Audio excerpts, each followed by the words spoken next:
GS study with Sanjeev sir YouTube channel पर आपका हार्दिक अभिनंदन। आज हम लोग एंशियंट हिस्ट्री का कुछ क्वेश्चन देखेंगे। तो चलिए वीडियो स्टार्ट करते हैं।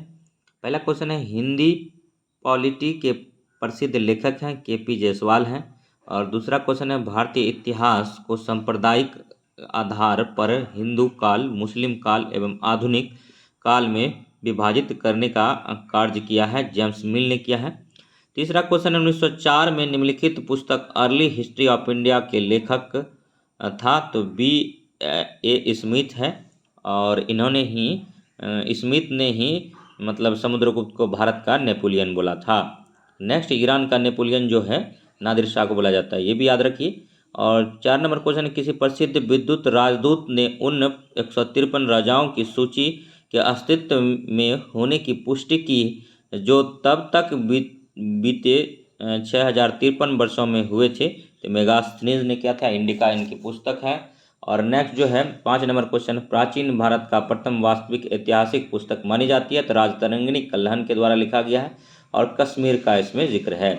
और नेक्स्ट है 6 नंबर, किस पुस्तक की तुलना मैकियावेली के प्रसिद्ध ग्रंथ द प्रिंस से की जाती है। तो अर्थशास्त्र का किया जाता है, याद रखिए, इंपॉर्टेंट क्वेश्चन है। और 7 नंबर क्वेश्चन है कि प्राचीन भारत का सबसे पहला सुनियोजित इतिहास तैयार किया है, बी ए स्मिथ ने किया है। और 8 नंबर क्वेश्चन है, प्रसिद्ध पुस्तक पॉलिटिकल हिस्ट्री ऑफ एशियंट्स इंडिया में भारत के युद्ध के समय से लेकर गुप्त साम्राज्य के समय तक का वर्णन इसका लेखक था। तो ए सी राय चौधरी था। और नेक्स्ट जो है 9 number question, A history of ancient India और ए हिस्ट्री ऑफ साउथ इंडिया जैसी पुस्तकों के लेखक थे। तो के ए नीलकंठ शास्त्री थे। तो वीडियो अगर अच्छा लग रहा हो तो लाइक कीजिएगा, सब्सक्राइब कीजिएगा और शेयर कीजिएगा तथा इसी प्रकार का वीडियो देखने के लिए हमारे GS study with Sanjeev sir YouTube channel से बने रहिए, ठीक है। उसके बाद ये हिस्ट्री का क्वेश्चन है और बीपीएससी प्रीलिम्स एग्जाम के लिए अति महत्वपूर्ण है। हिंदू सिविलाइजेशन चंद्रगुप्त मौर्य, अशोक और फंडामेंटल यूनिटी ऑफ इंडिया के लेखक थे। तो आर के मुखर्जी था। और नेक्स्ट देखिए 11 नंबर क्वेश्चन, हिस्ट्री ऑफ धर्मशास्त्र नामक महान कृति जो सामाजिक, धार्मिक और राजनीतिक नियम, कानूनों और प्रथाओं का एक विश्वकोश है के लेखक हैं पी वी काने हैं। और नेक्स्ट जो है 12 नंबर क्वेश्चन है, मार्क्सवाद विचारों के अग्रदूत माने जाते हैं। तो डी डी कौशाम्बी माने जाते हैं। 13 नंबर क्वेश्चन, हेरोडोटस जिसे इतिहास का पिता माना जाता है कि पुस्तक का नाम था। तो हिस्टोरिका जो है हेरोडोटस की पुस्तक है और फादर ऑफ हिस्ट्री हेरोडोटस को कहा जाता है। और 14 नंबर क्वेश्चन देखें, उत्कीर्ण लेखों के अध्ययन को कहा जाता है। तो एपिग्राफी कहा जाता है, अभिलेख शास्त्र कहा जाता है। और 15 नंबर में है कि प्राचीन भारतीय इतिहास के अध्ययन के लिए सबसे महत्वपूर्ण स्रोत हैं। तो अभिलेख हैं। और 16 नंबर है शिलालेख जो कि समकालीन दस्तावेज होता है, तो बाद में परिवर्तन नहीं हो सकते हैं। और 17 है, सिंधु द्वारा सिविल प्रदेश को इंडिया नाम से पहले दिया गया। तो हखामनी ईरानियों द्वारा। और 8 नंबर क्वेश्चन, चीनियों ने भारत के लिए शब्द का प्रयोग किया। तो इन तू का किया। और नेक्स्ट है 19 नंबर क्वेश्चन है दोस्तों, इंडोस या इंडिया शब्द भारत के लिए प्रयोग किया गया। तो यूनानियों द्वारा किया गया। और 20 नंबर क्वेश्चन है, हिंदू शब्द भारत के लिए सर्वप्रथम प्रयोग किया गया फारस वालों ने। और 21 नंबर क्वेश्चन है, इंडस शब्द उद्भूत है तो लेटिन। और 22 नंबर क्वेश्चन है, इंडोस शब्द है यूनानी द्वारा दिया गया। और 23 नंबर क्वेश्चन है, पौराणिक मान्यता के अनुसार भारत की प्राचीनतम राजा थे। तो मनु वेबस्वत थे। और 24 नंबर क्वेश्चन है, इतिहास विज्ञान है ना कम ना ज़्यादा कथन है। तो ब्यूरी का है। और 4 मठ शंकराचार्य द्वारा मतलब स्थापित किया गया था। उत्तर में हिमालय में बद्री केदार के निकट था और इसी को ज्योतिष मठ भी बोलते हैं। और पश्चिम में द्वारका था, इसको शारदा मठ बोलते थे। पूर्व में पुरी था जिसको गोवर्धन मठ बोलते हैं। और मैसूर सिंगेरी मठ बोलते हैं। तो नेक्स्ट जो है, अब देखिए प्राग ऐतिहासिक काल है। और प्राग ऐतिहासिक काल में जो इम्पोर्टेंट क्वेश्चन बनता है, आप बने रहिए हमारे GS study with Sanjeev sir YouTube channel से। प्राग ऐतिहासिक काल के जो भी इम्पोर्टेंट क्वेश्चन हैं उसको मैं करा दूंगा। तो हाँ, क्वेश्चन सारे के सारे क्वेश्चन अति महत्वपूर्ण हैं अगर आप एक बार कर लेते हैं यहाँ से तो आपको हिस्ट्री के लिए, ठीक है, मतलब कहीं भी भटकने की ज़रूरत नहीं है, 10 बुक पढ़ने की ज़रूरत नहीं है, हम सभी को करा देंगे। ये काफ़ी स्टैंडर्ड बुक है जिसको कि यूपीएससी और बीपीएससी में पढ़ा जाता है। और तो आप हमारे साथ बने रहिए और बार बार मत पूछिए कि हाँ सर कौन बुक है, कौन बुक है, कौन बुक है। आप काम आम खाने से मतलब रखिए, गुठली क्यों गिनते हैं, ठीक है। आम का कुछ विद्यार्थी आम का पेड़ गिनने लगते हैं, तो पेड़ गिनने से आप आम नहीं खा सकते, ठीक है। आप अपना काम से मतलब रखिए। प्रागैतिहास का अर्थ है वह इतिहास जिसको पुरातात्विक साक्ष्यों के आधार पर लिखा गया हो। नेक्स्ट क्वेश्चन है, मानव को आग की जानकारी हुई थी, निम्न पुरापाषाण काल में हुआ था। पेबुल उपकरण संबंधित है तो निम्न पुरापाषाण काल से है। सोहन घाटी का संबंध है तो निम्न पुरापाषाण योगिन स्थलों से है। बेलन घाटी से प्राप्त औजार संबंधित है तो निम्न पुरापाषाण काल से। 6 नंबर क्वेश्चन है, मानव की आखेट और खाद्य संग्रह की अवस्था जुड़ी हुई है पुरापाषाण काल से। 7 नंबर क्वेश्चन है, सल्कों से बने औजार संबंधित है मध्य पुरापाषाण काल से। और भीमबेटका का संबंध है तो एक प्राग ऐतिहासिक स्थल जहां से चित्रकला के साक्ष्य प्राप्त हुए हैं। नेक्स्ट 9 नंबर क्वेश्चन है कि पशुपालन संबंधित है तो मध्य पाषाण काल से। 10 नंबर क्वेश्चन है, भारत के 2 सबसे पुराने ज्ञात मध्य पाषाण कालीन स्थल है तो सराय नाहर राय और महदहा से है। 11 नंबर क्वेश्चन है, प्रारंभिक स्तंभ गर्त पाए गए हैं तो सराय नाहर राय और महदहा से। और मानव द्वारा पाला गया पहला पशु था तो कुत्ता था। मानव द्वारा प्रयोग की गई पहली धातु थी तांबा थी, सीयू जिसको कॉपर बोलते हैं। और मानव द्वारा उपयोग में लाई गई पहली फसल थी तो गेहूँ था। और कृषि का प्रथम उदाहरण कहाँ से प्राप्त होता है तो मेहरगढ़ से नवपाषाण काल में। अति महत्वपूर्ण क्वेश्चन है। और 16 नंबर तो मोस्ट भैया यह है मोस्ट इम्पोर्टेंट क्वेश्चन है, कोल्डिवा का संबंध है तो चावल के प्राचीनतम साक्ष्य से है। 17 नंबर क्वेश्चन है, बुर्जहोम संबंधित है नवपाषाण कालीन स्थल से। तो जो भी क्वेश्चन है अति महत्वपूर्ण है, आप हमारे वीडियो में बने रहिए। अगर थोड़ा सा भी आप समझ बूझ रखते हैं तो आपको पता चल जाएगा क्वेश्चन किस लेवल का है और निसंदेह यहाँ से क्वेश्चन आपके एग्जाम में देखने को मिलेगा। 18 नंबर क्वेश्चन है, पूर्वी भारत का प्रमुख नवपाषाण कालीन स्थल है तो चिरांद है। और कुंभकारी प्रारंभ हुई है नवपाषाण काल में और ताम्बवती के नाम से प्रसिद्ध है तो आहार संस्कृति है। हड़प्पा की कनिष्ठ कालीन संस्कृति है तो कायथा संस्कृति है। इनाम गांव ताम्रपाषाण युग की एक बड़ी बस्ती थी, इसका संबंध है जोरवे संस्कृति से।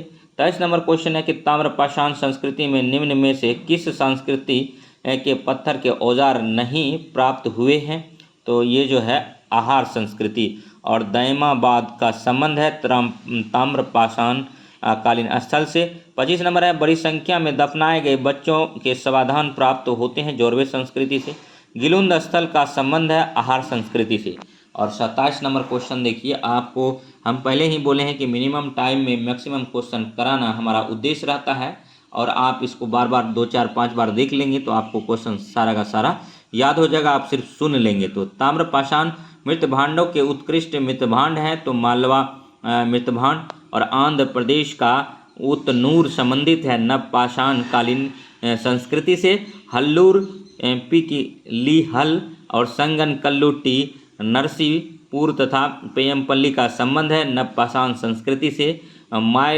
माइक्रोलिथिक औजार संबंधित है तो मध्यपाषाण काल से। और 31 नंबर क्वेश्चन, राजस्थान का बागोर और मध्य प्रदेश का आदमगढ़ संबंधित है मध्यपाषाण काल से। सबसे कम अवस्था थी मध्यपाषाण काल को। और नेक्स्ट है 33 नंबर क्वेश्चन, आधुनिक मानव होमोसिपियंस का प्रादुर्भाव हुआ उच्च पुरापाषाण काल में। 34 नंबर क्वेश्चन है, क्वार्टजाइट पत्थरों के स्थान पर जेस्पर और वर्ट आदि के पत्थर सर्वप्रथम प्रयुक्त हुए तो मध्य पुरापाषाण काल में।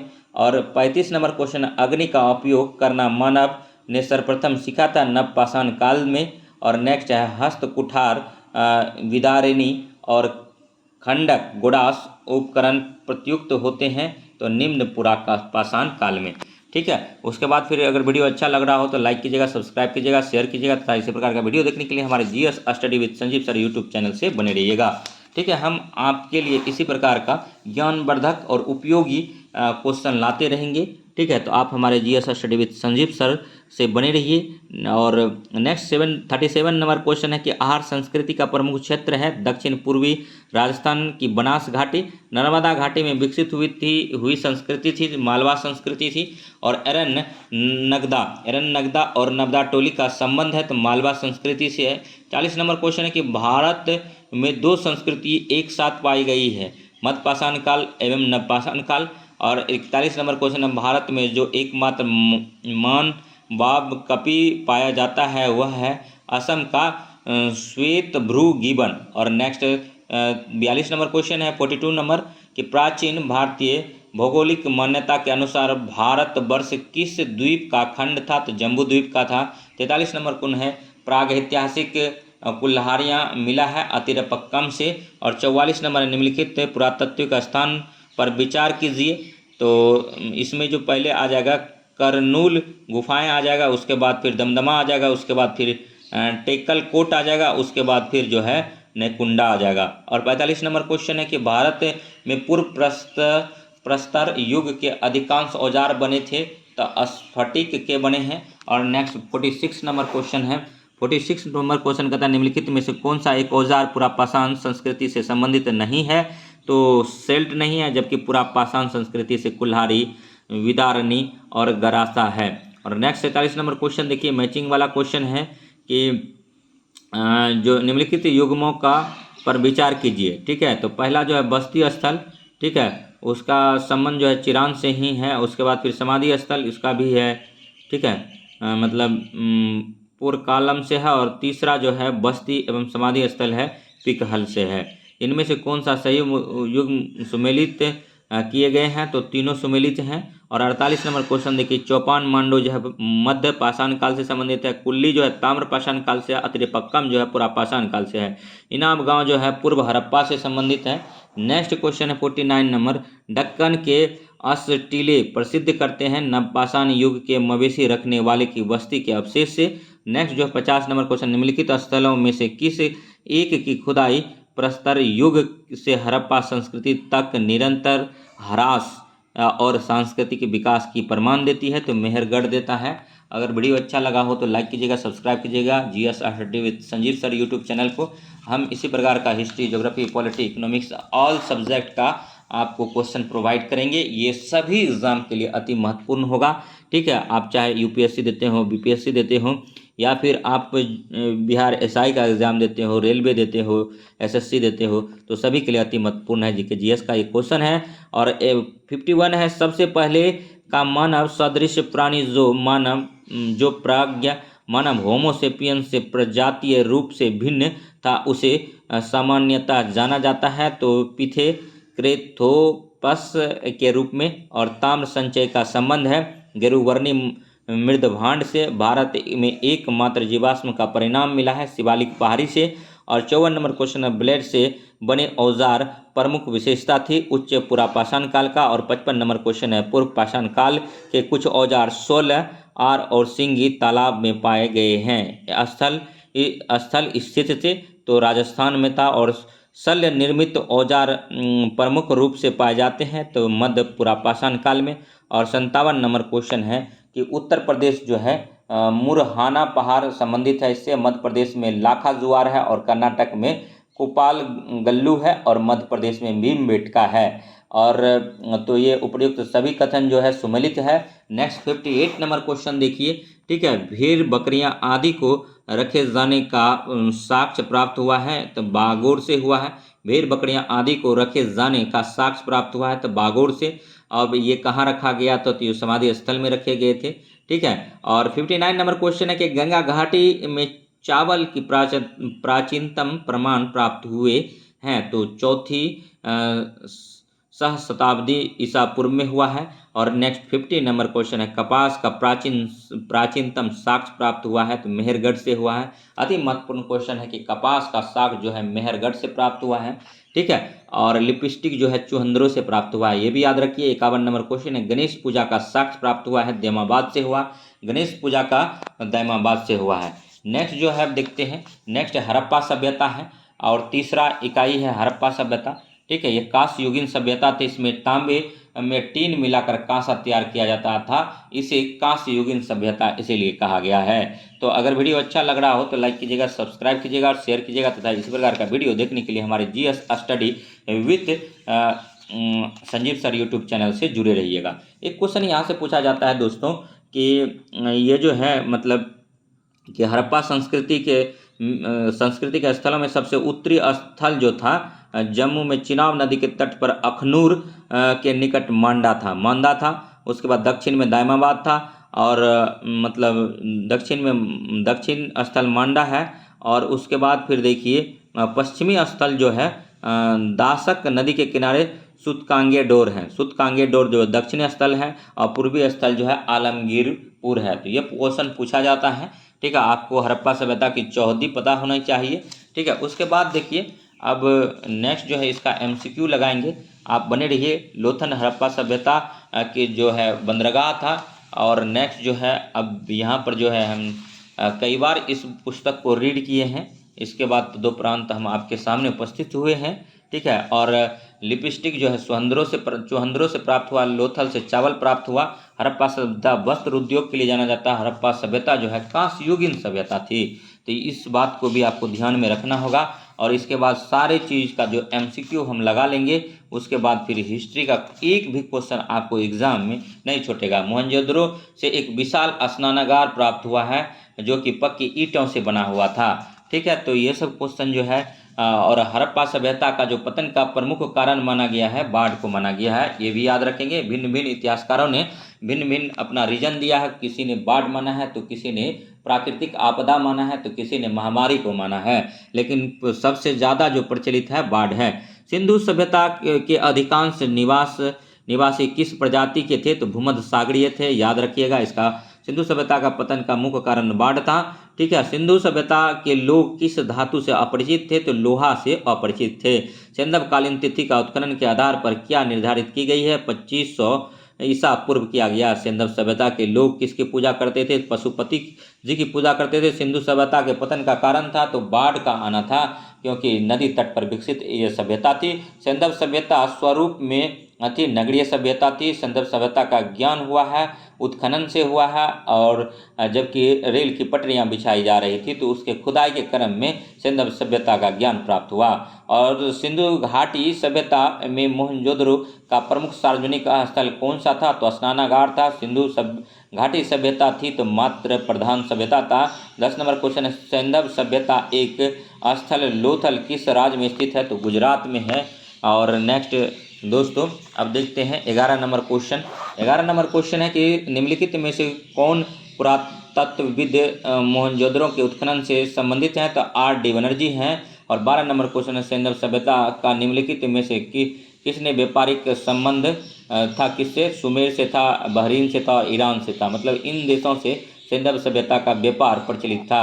और नेक्स्ट जो है आयात निर्यात वहाँ किया जाता था। और एक क्वेश्चन यहाँ पर इकोनॉमिक्स का जोड़ देते हैं, एक ऐसा देश जो तो ना तो आयात करता है ना निर्यात करता है, उसकी अर्थव्यवस्था कैसी होगी तो उसकी अर्थव्यवस्था क्लोज्ड होगी, क्लोज अर्थव्यवस्था, बंद अर्थव्यवस्था होगी। ऐसी अर्थव्यवस्था एकमात्र दक्षिण कोरिया का है, क्योंकि वो देश जो कि अपने अंदर, जैसे भारत में कुल 28 राज्य है, 8 केंद्र शासित प्रदेश है। अगर भारत 28 राज्य और 8 केंद्र शासित राज्य में ही आयात निर्यात करे, अपने मतलब आयात निर्यात एक्सपोर्ट इंपोर्ट करे तो यहाँ की भी अर्थव्यवस्था कैसी हो जाएगी तो बंद अर्थव्यवस्था हो जाएगी। जो कि दूसरे देशों के साथ व्यापार नहीं करता है तो आमतौर पर उसको बंद अर्थव्यवस्था कहते हैं, ठीक है। तो इसीलिए भारत की अर्थव्यवस्था कैसी है तो यहाँ की अर्थव्यवस्था जो है दोस्तों मिश्रित अर्थव्यवस्था है। अब देखिए सिंधु सभ्यता निम्नलिखित में से किससे व्यापारिक संबंध था तो सुमेर से था, बहरीन से था, ईरान से था। और एक क्वेश्चन यहाँ पर और हम करा देना चाहेंगे कि बीपीएससी ने पूछा था कि केसर का उत्पादन सबसे ज़्यादा कहाँ होता है, तो ईरान में होता है, और भारत में पूछे तो जम्मू कश्मीर में होता है, और केसर का हम लोग वतिकाग्र खाते हैं। और नेक्स्ट जो देखिएगा, स्वतंत्रता के उपरांत भारत के किस प्रांत से सबसे अधिक सैंधव सभ्यता के स्थल खोजे गए हैं, तो गुजरात से खोजे गए हैं दोस्तों। और 14 नंबर क्वेश्चन है, निम्नलिखित में से कौन सी प्राचीन सभ्यता सैंधव सभ्यता की समकालीन थी, तो मिस्र, मेसोपोटामिया और सुमेर की सभ्यता। उपयुक्त सभी आंसर है इसका। और नेक्स्ट 15 नंबर क्वेश्चन देखिए, किस पुरातत्वविद ने इस मत पर जोर दिया है कि सैंधव सभ्यता का विनाश आक्रमणकारी आर्यों ने किया था, तो मार्टिन व्हीलर ने किया था। आर्य मध्य एशिया से आए थे और आर्य अपने आप को श्रेष्ठ और संभ्रांत समझते थे। उसके बाद उनकी भाषा जो थी संस्कृत थी, और संस्कृत कलिष्ट भाषा थी, देवलोकों की भाषा थी, ये भी याद रखिए। सैंधव सभ्यता का कौन सा स्थल समुद्र व्यापार का मुख्य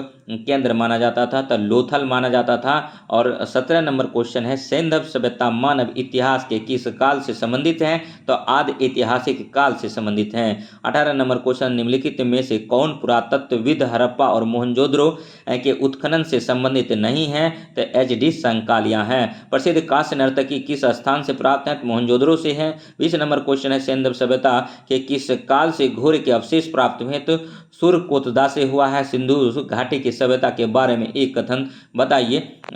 यह शहरी जीवन था, विदेशी व्यापार उन्नति पर था, और मातृ देवी की पूजा प्रचलित थी। उपयुक्त सभी कथन सत्य हैं।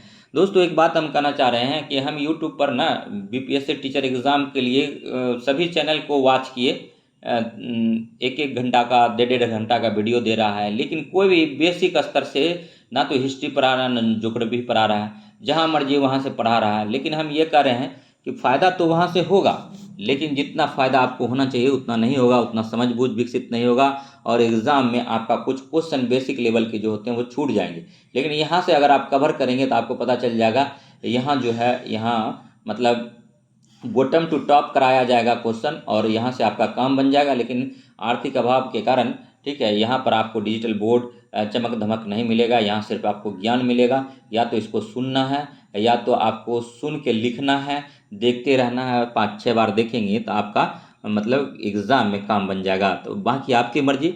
और कोई भी चैनल, हम इलाहाबाद से कुछ चैनल मतलब वीडियो ला रहे हैं, कुछ मतलब हरियाणा से ला रहे हैं, कुछ दिल्ली से भी चैनल है, कुछ पटना से हैं, पटना से तो बहुत हैं, ठीक है। लेकिन कोई भी फुल एक्सप्लेनेशन के साथ चीज़ों को नहीं रख रहा है, और फुल एक्सप्लेनेशन भी करेंगे तो समय उतना नहीं है।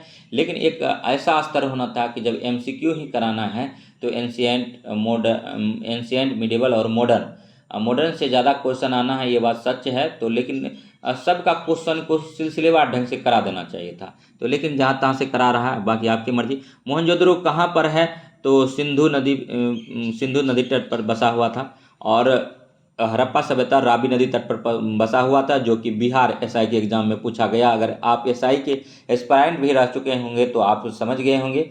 और जो भी हम क्वेश्चन बोलते हैं एक्स्ट्रा, वो कहीं ना कहीं पूछा गया रहता है। सिंधु घाटी सभ्यता के लोग हैं, सुमेरिया के साथ व्यापार संबंध रखते थे। 24 नंबर है, निम्नलिखित में से किस पशु का अंकन सिंधु सभ्यता के मोहरों पर प्राप्त नहीं है, तो गाय, ऊँट, घोड़ा। उक्त सभी हमको पढ़ाने में अच्छा लगता है, मन लगता है, पढ़ने में भी मन लगता है। तो इसीलिए हम जो है, अगर मेरा सब्सक्राइबर बढ़ जाता है तो हम निसंदेह आपके सामने डिजिटल बोर्ड के सामने उपस्थित होंगे। लेकिन अभी फ़िलहाल मेरा जो सब्सक्राइबर बहुत कम है, और ये मेरा चिंता का विषय है। हमको लगता है इसमें और मेहनत करने की ज़रूरत है। 24 नंबर है, निम्नलिखित में से किस पशु का अंकन सिंधु सभ्यता में मोहरों पर प्राप्त नहीं है, तो गाय है, ऊँट है, घोड़ा है, तो प्रयुक्त सभी है। ऊँट जो है, ठीक है, रेगिस्तान का जहाज कहा जाता है। गाय का साइंटिफिक नाम जो है बोस इंडिकस है। और घोड़ा जो है, ठीक है, जब महात्मा बुद्ध ने, ठीक है, गृहत्याग किया था तो उस चीज़ को महानिष्क्रमण कहा गया था, उसका प्रतीक चिन्ह घोड़ा था। ये भी याद रखेंगे। सिंधु घाटी की अर्थव्यवस्था की विशेषता नहीं थी, तो चारागाही अर्थव्यवस्था, जबकि नगरीय जीवन था, समुद्र वाणिज्य व्यापार था, विकसित शिल्प था। मोहनजोदड़ो के आवासीय गृह बने हुए हैं, तो ईंटों से बने हुए हैं। ईंट, एक क्वेश्चन और अभी जोड़ देते हैं कि ईंट जो है किस मिट्टी से बनाया जाता है। तो ईंट जो है दोस्तों लेटेराइट मिट्टी से बनाया जाता है, जलोढ़ मिट्टी से बनाया जाता है, याद रखिएगा। सिंधु घाटी की लिपि और लेटेराइट मिट्टी में ही चाय का उत्पादन किया जाता है, चाय का मतलब चाय की खेती किया जाता है, ठीक है। और काली मिट्टी में कपास की खेती किया जाता है। तो बीच बीच दोमट मिट्टी में धान और गेहूं का खेती किया जाता है, बीच बीच में ये सब भी हम बताते रहेंगे। 27 नंबर क्वेश्चन है, सिंधु घाटी की लिपि की सूचना प्राप्त होती है मोहरों से होता है। 28 नंबर क्वेश्चन है, वर्तमान में सिंधु घाटी का सर्वाधिक उपयुक्त नाम होना चाहिए, हड़प्पा सभ्यता है। 29 नंबर क्वेश्चन है, निम्नलिखित में से किस पुरातात्विक स्थल से जुते हुए खेत का साक्ष्य प्राप्त हुआ है। कालीबंगा से हुआ है। और सिंधु घाटी सभ्यता का इलाका कहाँ स्थित है, तो पाकिस्तान में है। और नेक्स्ट है 31 नंबर क्वेश्चन है, ठीक है, कि सिंधु लिपि को बाएं से दाएं पढ़ाने और उसे तमिल भाषा में परिवर्तित करने वाले विद्वान थे। तो तमिल भाषा में जो विद्वान थे वो रेवरेंड हेरस थे, रेवरेंड हेरस थे, ठीक है। उसके बाद फिर देखिए दोस्तों, अगर हम यही क्वेश्चन को टाइपिंग कराते, उसके बाद फिर पीडीएफ तैयार कराते, पीपीटी तैयार कराते, उसको अच्छे ढंग से आपके सामने लाते, तो उसमें काफ़ी समय लग जाता, ठीक है। उसके बाद फिर निसंदेह मेरा व्यूअर बढ़ता, सब्सक्राइबर बढ़ता, लेकिन समय का किल्लत है, समय का अभाव है। बीपीएससी एग्ज़ाम सर पर है, मुश्किल से अब 1.5 महीना से थोड़ा सा समय ज़्यादा है, तो इसीलिए बिना समय गंवाए आप देखते रहिए, निसंदेह आपका एग्जाम निकलेगा। सिंधु व सुमेरियन सभ्यता में समान है अन्न भंडार प्रणाली और वर्तमान भारतीय जीवन का वह क्षेत्र जो आज भी सिंधु सभ्यता से प्रेरणा ले रहा है धर्म है। सैंधव सभ्यता के युगल सावधान के साक्ष्य किस स्थल से प्राप्त हुए हैं, तो लोथल से प्राप्त हुए हैं। सैंधव सभ्यता में निम्न में से किस वस्त्र के उल्लेख मिले हैं, तो सूती वस्त्र का मिला है।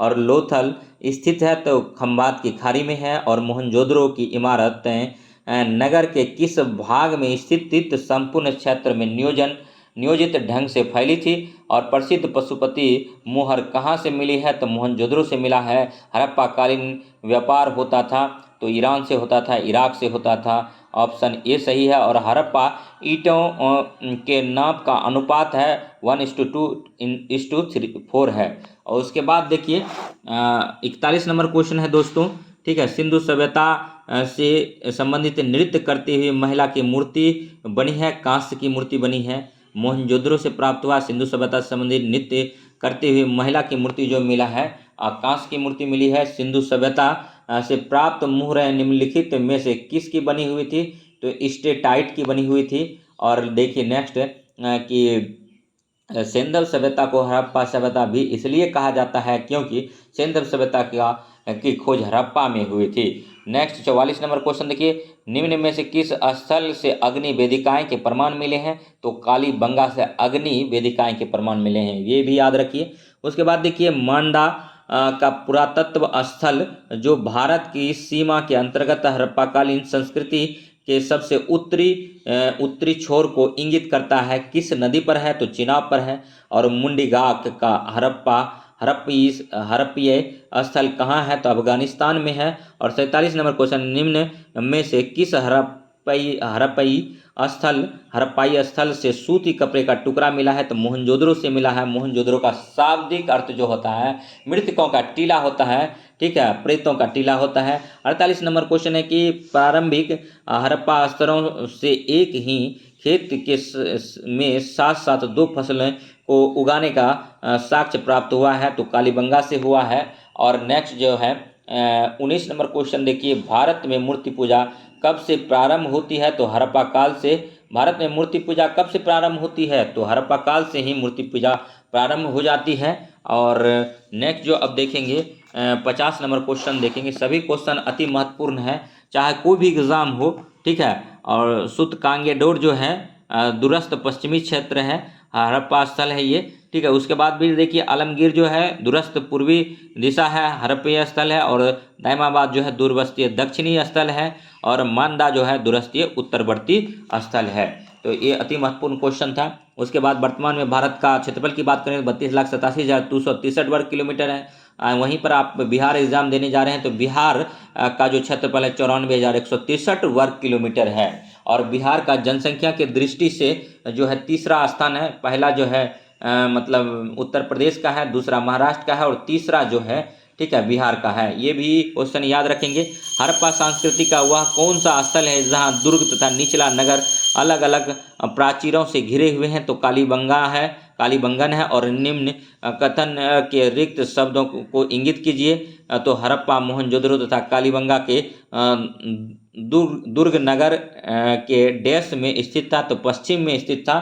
और नेक्स्ट जो है 53 नंबर क्वेश्चन, किस प्रदेश के हड़प्पाकालीन पुरास्थलों से धान की खेती के प्रमाण मिले हैं? तो गुजरात से मिला है। धान की खेत जो है ये जो है मार्स गैस का उत्सर्जन करता है। तो अब आप मार्स गैस किसको कहते हैं? CH4 को कहते हैं।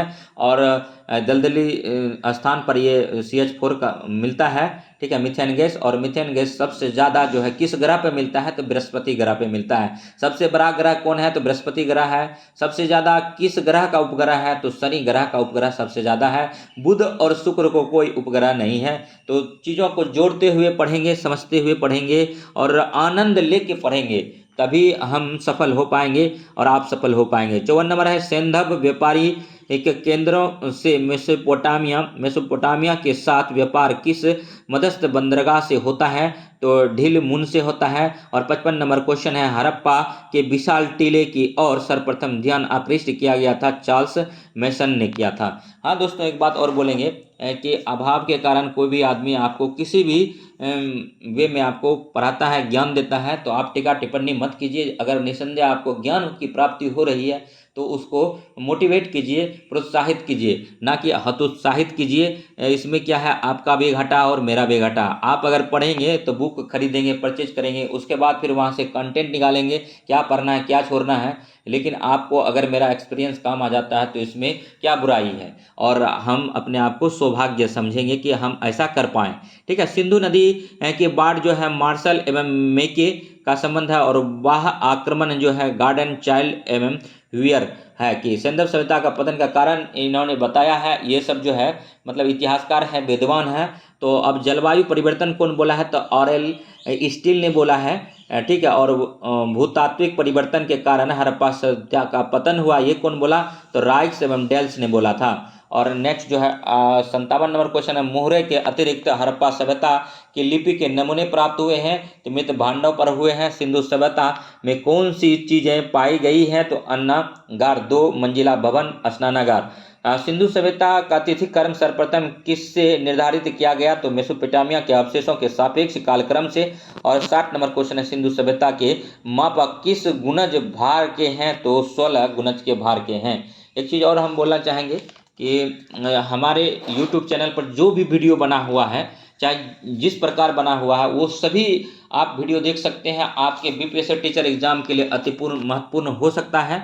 और क्योंकि आप सब जगह चैनल देख रहे हैं तो आपको पता चल गया होगा कि किस प्रकार का मतलब क्वेश्चन फॉर्मेट होगा। अब जैसे कि किरण प्रकाशन का प्रैक्टिस सेट आ गया है, रुक्मणी प्रकाशन का आ गया है, उसके बाद फिर मिशन IS का आ गया है, और स्पार्क का आ गया है, यूनिक का आ गया है। तो आपको सबको देखने के बाद आपको पता चलेगा कि नहीं किस प्रकार से क्वेश्चन फॉर्मेट होगा और किस प्रकार का आएगा।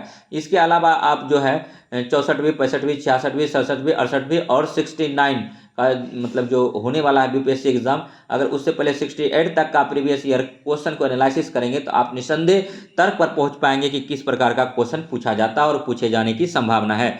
मोहनजोदड़ो की सबसे बड़ी इमारत कौन थी? तो अन्नागार था। सिंधु सभ्यता का व्यापार किससे होता था? तो ईरान, अफगानिस्तान और राजस्थान से होता था। सिर्फ 1, 2, 4 सही है, उसके बाद फिर रोम से नहीं होता था। और नेक्स्ट देखिए,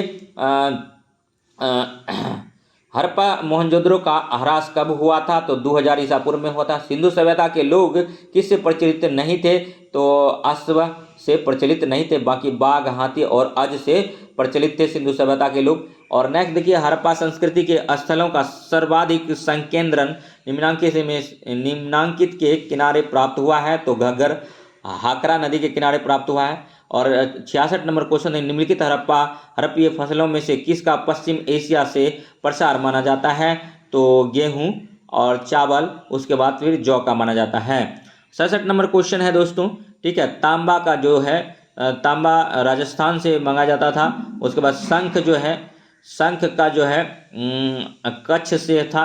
और लाजवत मणि का जो था, लाजवत मणि इसका जो था अफगानिस्तान से था और स्वर्ण जो था दक्कन से था, तो ये भी याद रखेंगे। उसके बाद नेक्स्ट देखिए 68 नंबर क्वेश्चन है कि हड़प्पा में प्रमुख अंत्येष्टि पदार्थ थी, तो मृतिका पात्र के साथ शरीर का विस्तारित समाधान। और 69 नंबर क्वेश्चन है कि निम्नलिखित पशु समूहों में से कौन सा समूह मोहनजोदड़ो की पशुपति मुद्रा पर अंकित था? व्याघ्र, हाथी, गेंडा और भैंसा था। और नेक्स्ट जो है देखेंगे एक अथड़ी था, तो मतलब युगल सावधान कहाँ से मिले हैं? तो लोथल से मिला है। और अग्निवेदी कहाँ से मिला है? तो कालीबंगा से मिला है। और नेक्स्ट जो है कर्मकांडों के निवास कहाँ से मिले हैं? तो हड़प्पा से मिला है। और मनकाकारी कहाँ से मिला है? मनकाकारी तो इसका है चुहंद्रो से, ठीक है, यानी मनक्का बनाने का कारखाना कहाँ से मिला है? चुहंद्रो से मिला है, ठीक है। उसके बाद 71 नंबर क्वेश्चन देखेंगे, हड़प्पा वासियों द्वारा निर्मित मृण्मय मूर्तियों के विषय में निम्न में से क्या थे?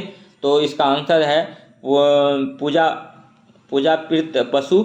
उसके बाद फिर था देखेंगे, उसके बाद जो था देखिए उस पहले था खिलौना, उसके बाद पूजा प्रीत पशु था, उसके बाद फिर था मानव आकृतियाँ थी। तो नेक्स्ट अब देखेंगे। अगर वीडियो अच्छा लग रहा होगा तो लाइक कीजिएगा, सब्सक्राइब कीजिएगा और शेयर कीजिएगा। सभी क्वेश्चन को एक बार दो बार देख लेना है आपको। ताम्र मूर्तियों का एक निधान जिसे प्रायः हड़प्पा संस्कृति काल से संबंध किया जाता है, निम्नलिखित स्थान से प्राप्त हुआ? तो दैमाबाद से प्राप्त हुआ। और हड़प्पा संस्कृति के निम्नलिखित स्थलों में से कौन कच्छ प्रदेश में स्थित है? तो देसलपुर और सुरकोतदा है। और 74 नंबर क्वेश्चन, निम्नलिखित में से कौन सा हड़प्पाकालीन एक स्थल है जहां से फारस की खारी की मुद्रा प्राप्त हुई है? तो लोथल है। और आमरी संस्कृति कहाँ पनपी है? तो सिंध में पनपी थी। 76 नंबर क्वेश्चन है, कौन सी फसल हड़प्पा संस्कृति के लोगों को अज्ञात प्रतीत होती है? तो गन्ना होता है।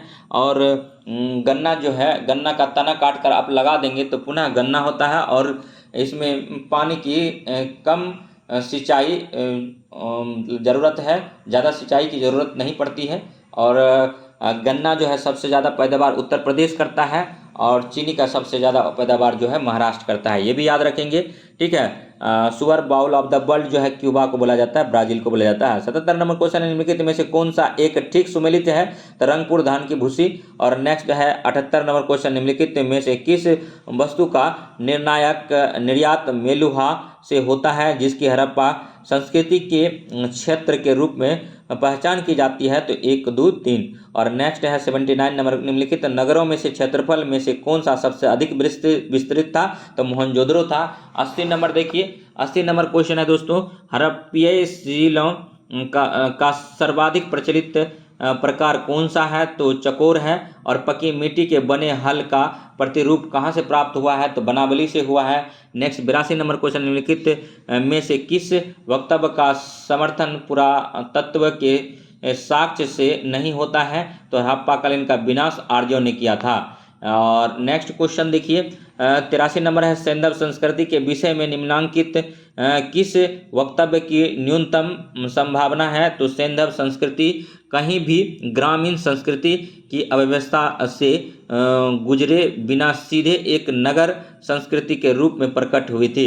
84 नंबर क्वेश्चन है कि हड़प्पा काल का एक कांसे का रथ जिसमें 2 बैलों की जोड़ी जुती हुई है और इसे एक नग्न मानव आकृति चला रही है, निम्नलिखित में से किस स्थान की खुदाई से प्राप्त हुई है? तो दाइमाबाद से हुआ है। और 85 नंबर क्वेश्चन है, हड़प्पा काल की एक अत्यंत उन्नत जल प्रबंधन व्यवस्था निम्नलिखित में से किस स्थान की खुदाई से प्राप्त हुआ है? तो लोथल से हुआ है। और 86 नंबर क्वेश्चन है कि हड़प्पा कालीन लिपि के विषय में निम्नलिखित में से कौन सा एक अधिक संभावित है? तो यह वर्णानुक्रमिक नहीं है बल्कि मुख्यतः चित्र लिपि है। तो हड़प्पाकालीन जो है चित्रात्मक लिपि थी, अज्ञात लिपि थी। इसमें जो है इसके अभिलेख प्राप्त तो हुए हैं लेकिन अभी तक पढ़े नहीं जा सके हैं। और नेक्स्ट क्वेश्चन देखिए 87 नंबर है कि तांबे की एक मानव आकृति निम्नलिखित में से किस स्थान से हड़प्पा स्तरों से प्राप्त हुई है? तो हड़प्पा से हुआ है। और निम्नलिखित में से किस एक ने सिंधु लिपि के उद्वाचन पर काम किया है? तो महादेवन ने किया है। और 89 नंबर क्वेश्चन है, निम्नलिखित में से किस एक स्थल से कब्रिस्तान एच संस्कृति के साक्ष्य मिले हैं? तो हड़प्पा से मिले हैं। और एक देखिए, हड़प्पा से प्राप्त अन्नागार अवस्थित था तो रावी नदी के तट पर निकट था। और नेक्स्ट जो है हड़प्पा सभ्यता रावी नदी तट पर विकसित हुई थी और सिंधु सभ्यता मोहनजोदड़ो नदी तट पर विकसित हुई थी। तो ये भी याद रखिए, ये दोनों क्वेश्चन पूछा गया है आपके एसआई एग्जाम में। 91 नंबर क्वेश्चन है, सिंधु सभ्यता के एक स्थल से प्राप्त एक भांड का एक दृश्य अंकित है जो पंचतंत्र की कथा चलाक लोमड़ी की याद दिलाता है। यह भांड कि जिस स्थल से प्राप्त हुआ है वह है लोथल। और 92 नंबर क्वेश्चन, नगर कटपोलो ढाडरी एवं भगवानपुरा से प्राप्त पुरातात्विक साक्ष्य इंगित करते हैं कि परवर्ती हड़प्पा सभ्यता के लोग एवं चित्र धूसर ब्रांड प्रयोग करने वाले लोग संपर्क में तो आए परंतु एक ही क्षेत्र में अलग अलग बस्तियों में रहे।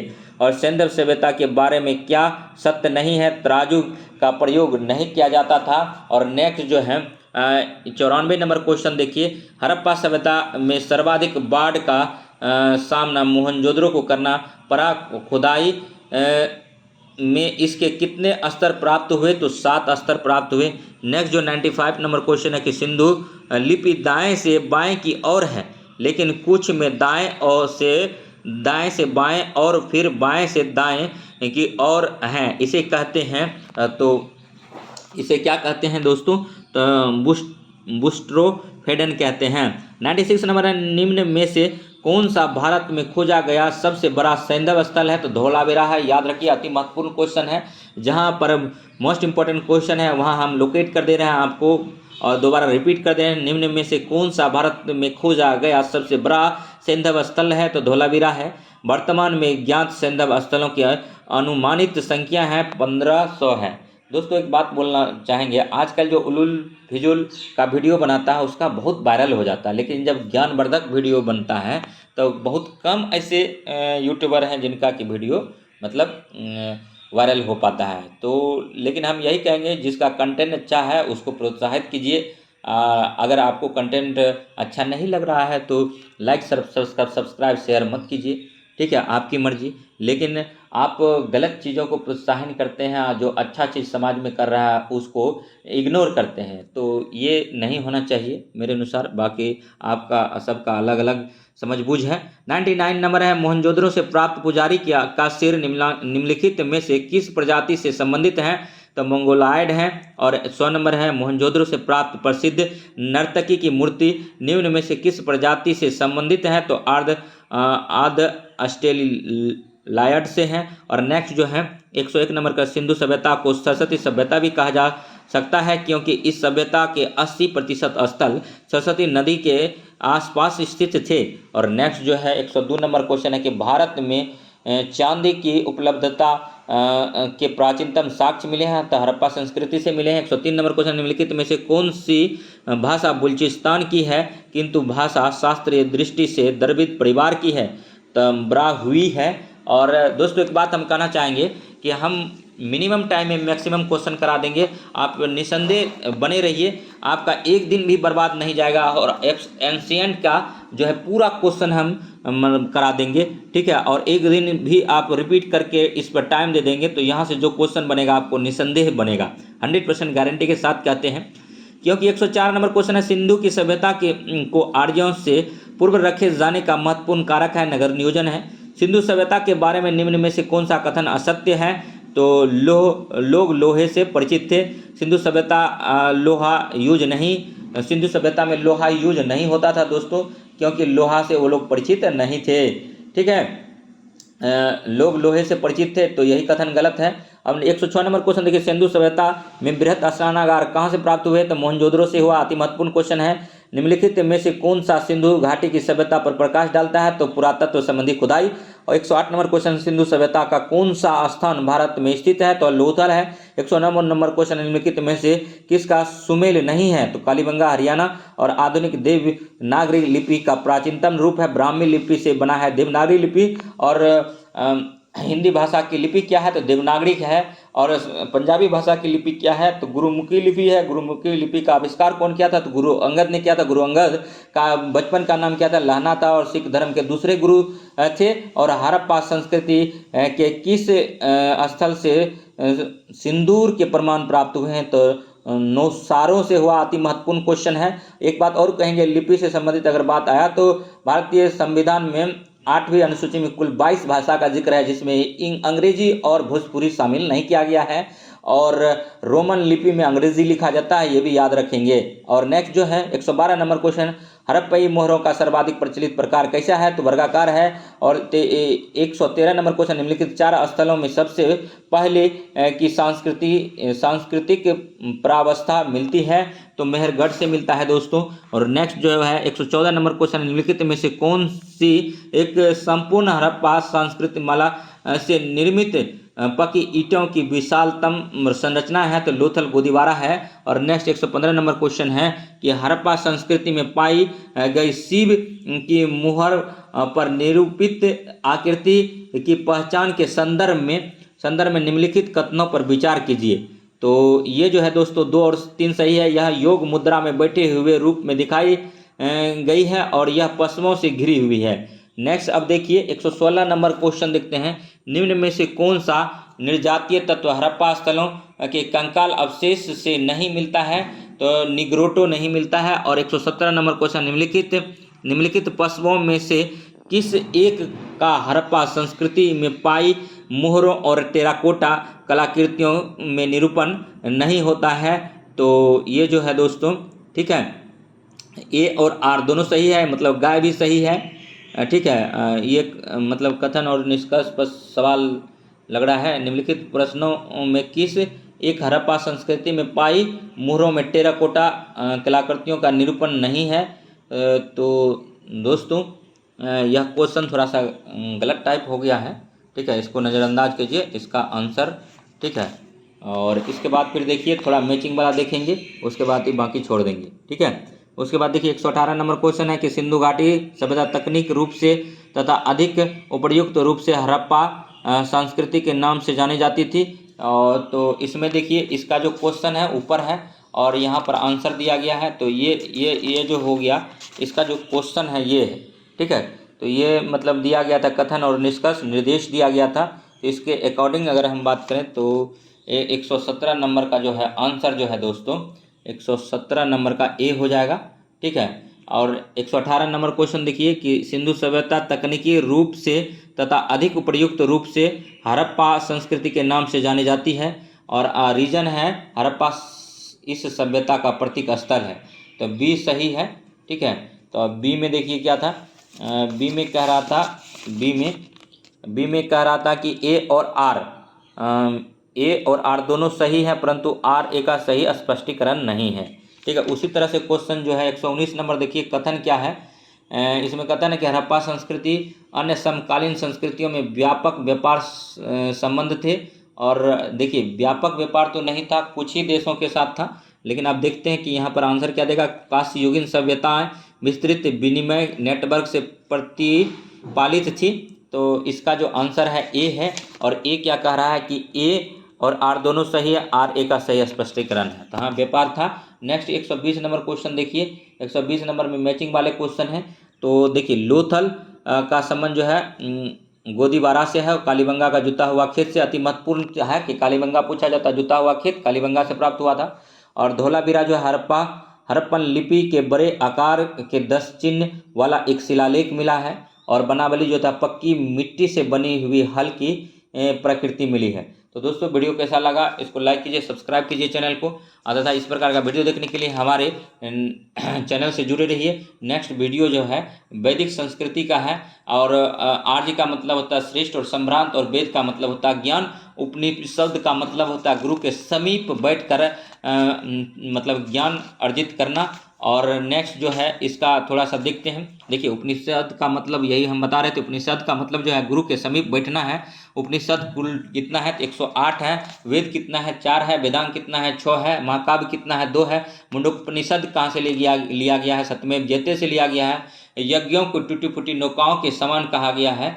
अथर्ववेद की 2 शाखाएं हैं, शौनक है और पिप्पलाद है। तो ये सब चीज़ है। वेदांग जो है 6 है। वेद को समझने के लिए ही वेदांग आया था। शिक्षा, कल्प, निरुक्त, व्याकरण, ज्योतिष, छंद ये था। और उसके बाद देखिए, ठीक है, उसके बाद फिर जो भी है क्वेश्चन हम कराने का काम करेंगे, ठीक है। और वीडियो अगर अच्छा लगा हो तो लाइक कीजिए, सब्सक्राइब कीजिए और शेयर कीजिए तथा इसी प्रकार का वीडियो देखने के लिए हमारे GS study with Sanjeev sir YouTube channel से बने रहिए। तो नेक्स्ट अब आते हैं एमसीक्यू पर। वैदिक संस्कृति ख़त्म करके आज जो है क्लास ख़त्म करेंगे, फिर मिलेंगे नेक्स्ट सेशन में, ठीक है। उसके बाद फिर एक चीज़ और आगे आपको जानना होगा, 6ठी शताब्दी में कुल 16 महाजनपद थे। उनके 16 महाजनपद की राजधानी कहाँ थी?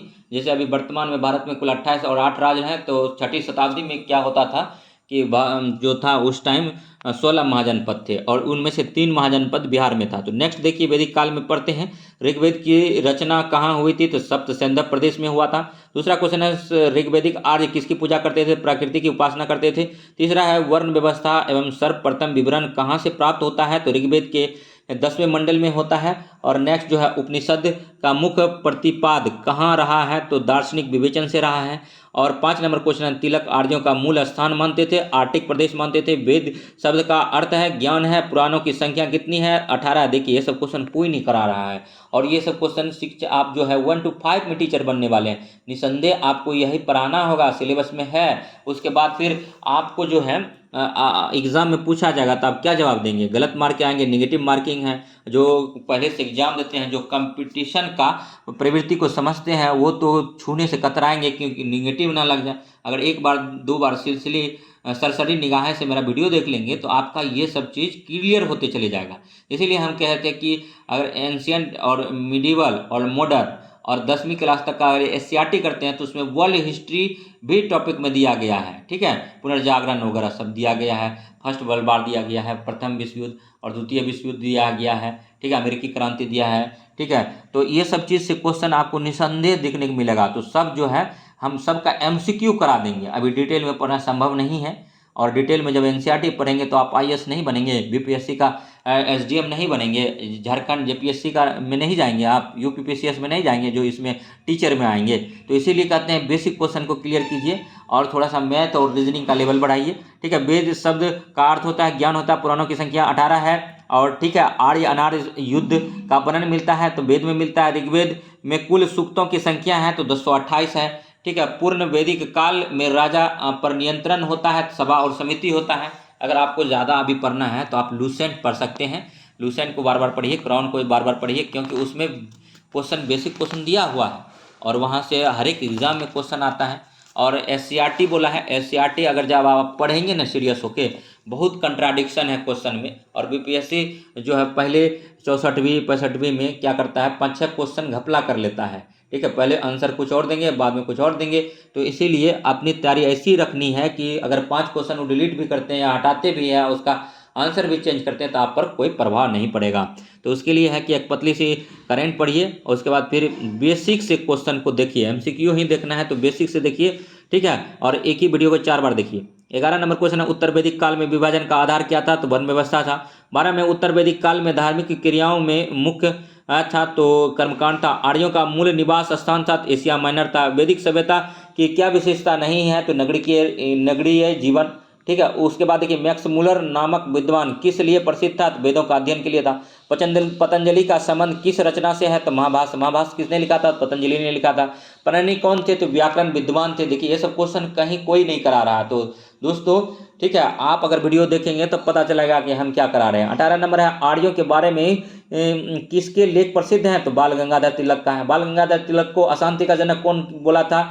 तो मध्यकालीन भारत का में आता है, मॉडर्न हिस्ट्री जब पढ़ेंगे, ठीक है। तो उस टाइम के बाल गंगाधर तिलक को जो अशांति का दूत बोला था, वैलेंटाइन सेडोल ने मिला था।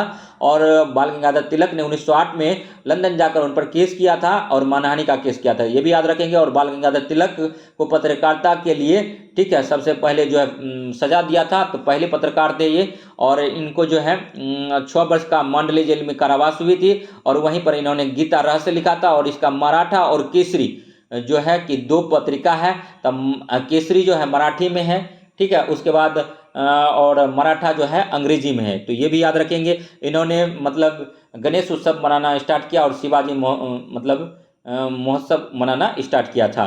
और बाल गंगाधर तिलक को, ठीक है, गरम दल में के नेताओं में जाना जाता है। बाल गंगाधर तिलक 1900, ठीक है, 18 में एक बार मतलब जो है कि चुने जाने वाले थे, मतलब भारतीय राष्ट्रीय कांग्रेस का, लेकिन किसी कारणवश इसको लंदन जाना पड़ गया, इसीलिए वो, ठीक है, मतलब भारतीय राष्ट्रीय कांग्रेस का अध्यक्ष नहीं बन पाए। और 1 अगस्त 1920 का इनका मृत्यु हो गया। और उसी दिन असहयोग आंदोलन की शुरुआत हुई गांधी जी के द्वारा। तो ये भी याद रखेंगे, ठीक है। और इसको अशांति का दूत बोला जाता है, ठीक है। कौन बोला था? तो वैलेंटाइन सिरोल ने बोला था। और बाल गंगाधर तिलक गरम दल से थे। लाल बाल पाल 3 नेता थे। लाला लाजपत राय, ठीक है, जो पंजाब से संबंध था। बाल गंगाधर तिलक जिसका संबंध महाराष्ट्र से था।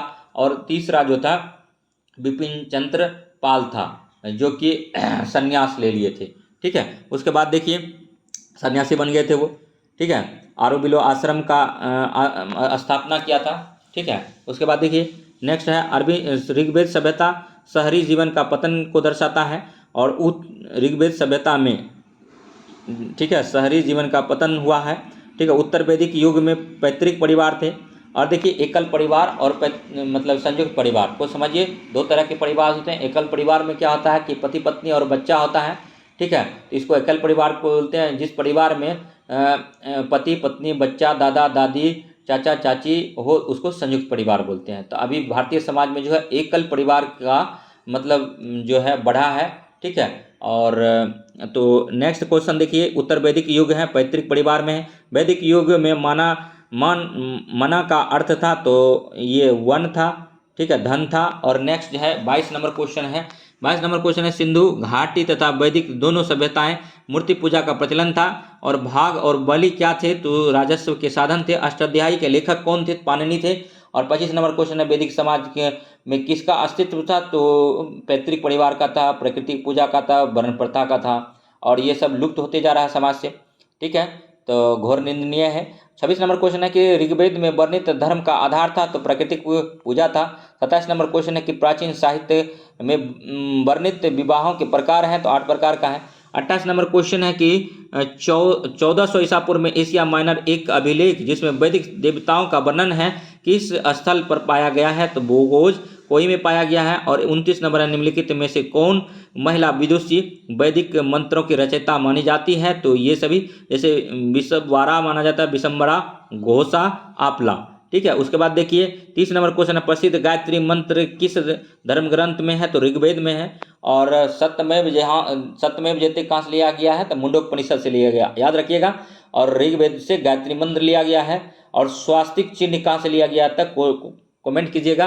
तो और नेक्स्ट 31 नंबर क्वेश्चन है वैदिक काल में शासन का सामान्य स्वरूप क्या था? तो राजतंत्र था। राजतंत्र था, राजा का पुत्र ही राजा बनता था, लेकिन ऐसी कोई बात नहीं है। अब जो है राजा का पुत्र राजा बहुत कम बन रहा है, ठीक है। उसके बाद फिर देखिए वर्ण व्यवस्था की उत्पत्ति का संकेत सर्वप्रथम किस धर्म ग्रंथ में मिलता है? तो ऋग्वेद में मिलता है। और संस्कारों का वर्णन निम्नलिखित में से किस मूल पाठ में है? तो ब्रह्मसूत्र में है। और निम्नलिखित में से कौन सी भाषा इंडो आर्यन भाषा से संबंधित रखती है? तो पर्शियन भाषा रखती है। सत्यमेव जयते उक्ति सर्वप्रथम कहाँ व्यक्त की गई थी? उपनिषद में किया गया था। तो उपनिषद में किस उपनिषद में किया गया था? तो मुंडोपनिषद में किया गया था। अद्वैत दर्शन का प्रतिपादन निम्नलिखित में से किससे मिलता है? तो उपनिषद से मिलता है। उपनिषद का शाब्दिक अर्थ होता है गुरु के समीप बैठना। उसके बाद देखिए वैदिक काल में राजा को स्वेच्छा से दिया जाने वाला उपहार कर था। तो बलि एक धार्मिक कर था और बलि करता। नेक्स्ट है कि अनुलोम एवं प्रतिलोम किससे संबंधित थे? तो विवाह से था, ठीक है। वैदिक भारत में राजाओं में बहुविवाह प्रचलित था। और 40 नंबर क्वेश्चन निम्नलिखित में से कौन सा वेद कर्मकांडों से विशेष रूप से संबंधित था? तो यजुर्वेद था। और 41 नंबर क्वेश्चन है कि ऋग्वेद संहिता के मंत्रों का 1/4 निम्नलिखित में से किस देवता को समर्पित है? तो इंद्र को है। और नेक्स्ट जो है निम्नलिखित में से कौन सी विदुषी महिला वैदिक मंत्रों का रचयिता नहीं थी? तो गार्गी नहीं था। और नेक्स्ट जो है 43 नंबर क्वेश्चन, ऋग्वेद में वर्णित सबसे समान अपराध था तो पशुओं की चोरी था, खास करके गाय को अधन्या बोला गया है, और गाय की चोरी करने वाले को चोर को मतलब निकाल दिया जाता था नगर से, उसके बाद फिर उसको मृत्यु दंड भी दिया जाता था। 44 नंबर है, आत्मा के अवागमन की परिकल्पना निम्नलिखित में से सर्वप्रथम कहाँ मिलती है? तो ऋग्वेद में मिलता है। भोगोज कोई अभिलेख में किस वैदिक देवताओं का उल्लेख मिलता है? तो इंद्र, वरुण, नासत्य और मित्र का मिलता है। किस संहिता को ब्रह्मदेव कहा गया है? तो अथर्ववेद को कहा गया है। अब वेद के बारे में जानते हैं। सबसे पुराना वेद जो है ऋग्वेद है, उसके बाद यजुर्वेद जो है गद और पद वाला है, सामवेद को संगीत का जनक बोलते हैं, अथर्ववेद कर्मकांड, शादी ब्याह, ये सब जो है 16 संस्कार अथर्ववेद में आता है। और 3 वेदों को सेट को त्रयी बोलते हैं, तो इसमें आता है ऋग्वेद, सामवेद और यजुर्वेद आता है। इसमें अथर्ववेद, त्रयी में अथर्ववेद नहीं आता है, याद रखेंगे इसको, ये भी पूछा जाता है एग्जाम में। 47 नंबर क्वेश्चन है, दशराग युद्ध किस नदी के तट पर लड़ा गया था? पुरुषनी रावी नदी तट पर लड़ा गया था। 10 राजाओं के बीच ये युद्ध लड़ा गया था, याद रखिएगा। और इसमें जो है ये युद्ध पुरुषनी रावी नदी तट पर लड़ा गया था। 48 नंबर क्वेश्चन है कि भारत जाति व्यवस्था अपने श्रेष्ठ क्लासिकल रूप में मानी जाती है। कार्यों का विभाजन और वेदांग की कुल संख्या कितना है? 6 है। शिक्षा है, कल्प है, निरुक्त है, व्याकरण है, ज्योतिष है, और एक लास्ट का छठा कौन है? आप लोग कमेंट कीजिए। और सामवेद ग्रंथ है मंत्रों का, और सुदास के विरुद्ध 10 राजाओं का युद्ध किसके नेतृत्व में लड़ा गया? तो विश्वामित्र के युद्ध में। और 52 नंबर है, ऋग्वेद का एक संपूर्ण मंडल निम्नलिखित में से किस एक को ही समर्पित सूक्तों का संग्रह है? तो सोम को है। उसके बाद फिर देखिए वीडियो टोटल 1 घंटा का है, और बीच में छोड़ के भागिएगा नहीं, ठीक है। अगर आप वीडियो आप देख लेते हैं तो आपको बहुत सारा ज्ञान मिलेगा, बहुत चीज़ क्लियर हो जाएगा, ठीक है। उसके बाद फिर आप इस वीडियो को 2, 4, 5 बार देख लेंगे। पूर्व वैदिक काल से उत्तर वैदिक काल में राजस्व गठन में मुख्य परिवर्तन हुआ। राज्य के संगठन का आधार कुल न रहकर अपितु भूमि विस्तार हो गया। और नेक्स्ट है 54 नंबर, राजा सुदास जिनके विषय में ऋग्वेद में वर्णित हैं कि उसने 10 राजाओं के संघ को पराजित किया, किस वंश से संबंधित था? तो ऋतु वंश से था। और निम्नलिखित ग्रंथों में किस में सर्वप्रथम परीक्षित का उल्लेख हुआ है? अथर्ववेद में हुआ है। उत्तर वैदिक साहित्य में राजाओं और राज्यों के निम्नलिखित युग्मों में से कौन सा सही सुमेलित नहीं है? तो जनमेजय, गंधार। और निम्नलिखित पुरोहितों में से किसका कार्य यज्ञ के संपादन का निरीक्षण करना था? तो ब्रह्मा का था। और सर्वप्रथम साहित्य का वर्ग ऋग्वेद, सामवेद, यजुर्वेद में मिलता है। 58 नंबर क्वेश्चन है, प्रारंभिक वैदिक कालीन आर्यों का मुख्य व्यवसाय था? तो पशुपालन था। और उसके बाद 60 नंबर क्वेश्चन, सबसे पूर्वी जानी जाने वाली स्मृति कौन सी है? तो मनुस्मृति है। और 61 नंबर क्वेश्चन है, ऋग्वेद सभ्यता का वह तत्व जिसकी उपनिषदों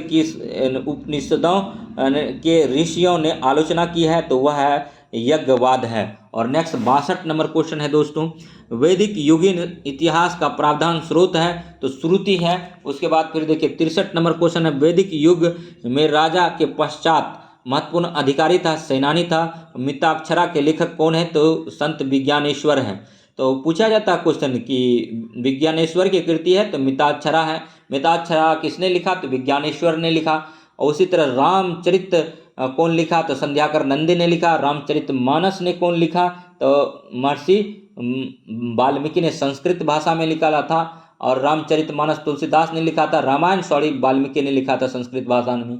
और रामचरितमानस अवधी भाषा में 7 खंडों में है, 7 अध्यायों में है। और रामचरितमानस कौन लिखा था? तो तुलसीदास ने लिखा था। और हनुमान चालीसा भी तुलसीदास ने ही लिखा है, ये भी याद रखेंगे। रामचरितमानस के रचयिता जो हैं तुलसीदास किसके समकालीन थे? तो ये जो हैं अकबर के समकालीन थे, याद रखिएगा। प्रारंभिक स्मृतियों के अनुसार ब्राह्मण को शूद्र द्वारा दी गई शिक्षा नहीं लेनी चाहिए। और 66 नंबर क्वेश्चन है, निम्न में से सबसे प्राचीन स्वर्ण सिक्का था? तो निष्क था। और नेक्स्ट जो है, ठीक है, प्योर गोल्ड जो होता है 24 कैरेट होता है। और सोना का संकेत जो होता है AU होता है, याद रखिएगा। और सोना जो है आघात मंडेता इसमें बहुत ज़्यादा होता है, इसीलिए इसके लंबे लंबे तार खींचे जाते हैं। और सोना जो है गुड कंडक्टर होता है, लेकिन महंगा होने के कारण, चांदी भी महंगा होने के कारण, ठीक है, इस पर जो है कॉपर का यूज किया जाता है। तो ये सब भी याद रखिए, ठीक है। और सोना अकवा रजिया में घुलता है, ठीक है, ये भी याद रखिए। और नेक्स्ट जो है, प्रारंभिक स्मृतियों के अनुसार ब्राह्मण को शूद्र द्वारा दी गई भिक्षा नहीं लेनी चाहिए। और 66 नंबर, निम्न में से सबसे प्राचीन स्वर्ण सिक्का था, निष्क था। और 67 नंबर है, पूर्ण वैदिक काल में निम्न में से किस में प्रजातांत्रिक मामले पर विचार विमर्श नहीं किया जाता है, तो जन है। और 68 नंबर क्वेश्चन है कि निम्न में से कौन सा यज्ञ राजा को के राज्याभिषेक से संबंधित है, तो राजसूय है और वेद त्रयी है। पहले हम बता चुके हैं, यूपीएससी में भी एक क्वेश्चन पूछा गया था प्रीलिम्स में। वेद त्रयी है, सामवेद, यजुर्वेद और ऋग्वेद, ये तीनों वेद मिलाकर वेद त्रयी कहलाता है, जबकि इसमें अथर्ववेद नहीं आता है। 70 नंबर क्वेश्चन है, ऋग्वेद का सर्व प्रमुख देवता है इंद्र है। ऋग्वेद का सर्व प्रमुख देवता है, पूछा जाता है, इंद्र है, भगवान इंद्र है, वर्षा का देवता इसको बोला जाता है। और सबसे पहले राज्याभिषेक की परंपरा कब आरंभ हुई थी, तो ऋग्वेद काल में हुआ था। और नेक्स्ट अब देखेंगे, ठीक है, उसके बाद फिर जो भी क्वेश्चन है सबको करते चलेंगे, ठीक है। और निसंदेह आपके एग्जाम में ये क्वेश्चन कारगर होगा। उत्तर वैदिक काल में कौन सा कराधान से संबंधित विचार सत्य है, केवल वैश्यों पर कर का भार था। और 73 नंबर है, वह स्मृति जिसमें पिता के जीवन काल में ही पुत्री के बीच संपत्ति का विभाजन की अनुमति दी थी, पुत्रों के बीच, सॉरी पुत्री नहीं, पुत्रों के बीच, तो विज्ञानेश्वर।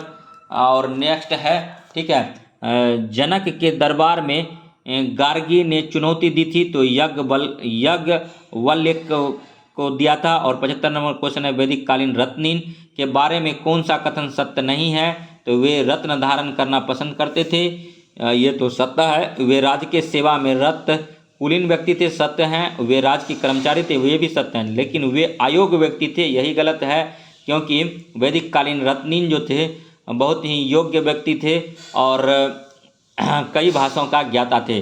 76 नंबर है, विख्यात दशराग युद्ध हुआ था, तो दो शक्ति संगठनों के बीच, जिसमें प्रत्येक पक्ष में आर्य एवं अनार्य सम्मिलित थे। 77 नंबर है, निम्न में से कौन सा वेद गद एवं पद में रचित है, तो यजुर्वेद है। ऋग्वेद में कुल मंडल हैं, तो 10 मंडल है। ऋग्वेद में कुल कितने मंडल है, इंपॉर्टेंट क्वेश्चन है, तो 10 मंडल हैं। और 79 क्वेश्चन ऋग्वेदिक काल के विषय में सत्य है, तो प्रायः कर का भार विश्व समुदाय पर था। और नेक्स्ट जो है 80 नंबर क्वेश्चन है कि ये अभी वर्तमान में जो जीएसटी है कब से लागू हुआ है, तो 1 जुलाई 2017 से लागू हुआ। एक कैसा कर है, तो यह अप्रत्यक्ष कर है। एक कर होता है भेंट, वैल्यू एडेड टैक्स। सबसे पहले कौन सा भारत में कौन सा राज्य लगाया था, तो ठीक है, ये हरियाणा लगाया था। वेट सबसे पहले विदेश में कहाँ, किस देश में लगा था, तो फ्रांस में लगा था, ये भी याद रखिएगा। और 80 नंबर क्वेश्चन है कि वैदिक काल में इंद्र के बाद दूसरा प्रमुख देवता था, तो अग्नि था। 81 नंबर क्वेश्चन है, समाज के चतुर्थ वृद्धि वर्गीकरण का विचार प्राप्त होता है ऋग्वेद के कैसिन सूक्त से।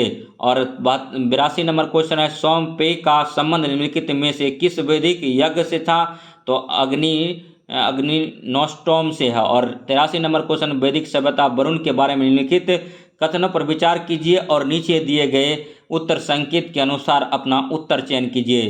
तो नैतिक व्यवस्था के संरक्षण थे, सही है। और तीसरा जो इसका हो जाएगा, पापियों को दंड देते थे, ये भी सही है। और नेक्स्ट जो है 84 नंबर क्वेश्चन है, वैदिक सभा और समिति को किस देवता की 2 पुत्रियां कहा जाता है, तो प्रजापति को कहा जाता है।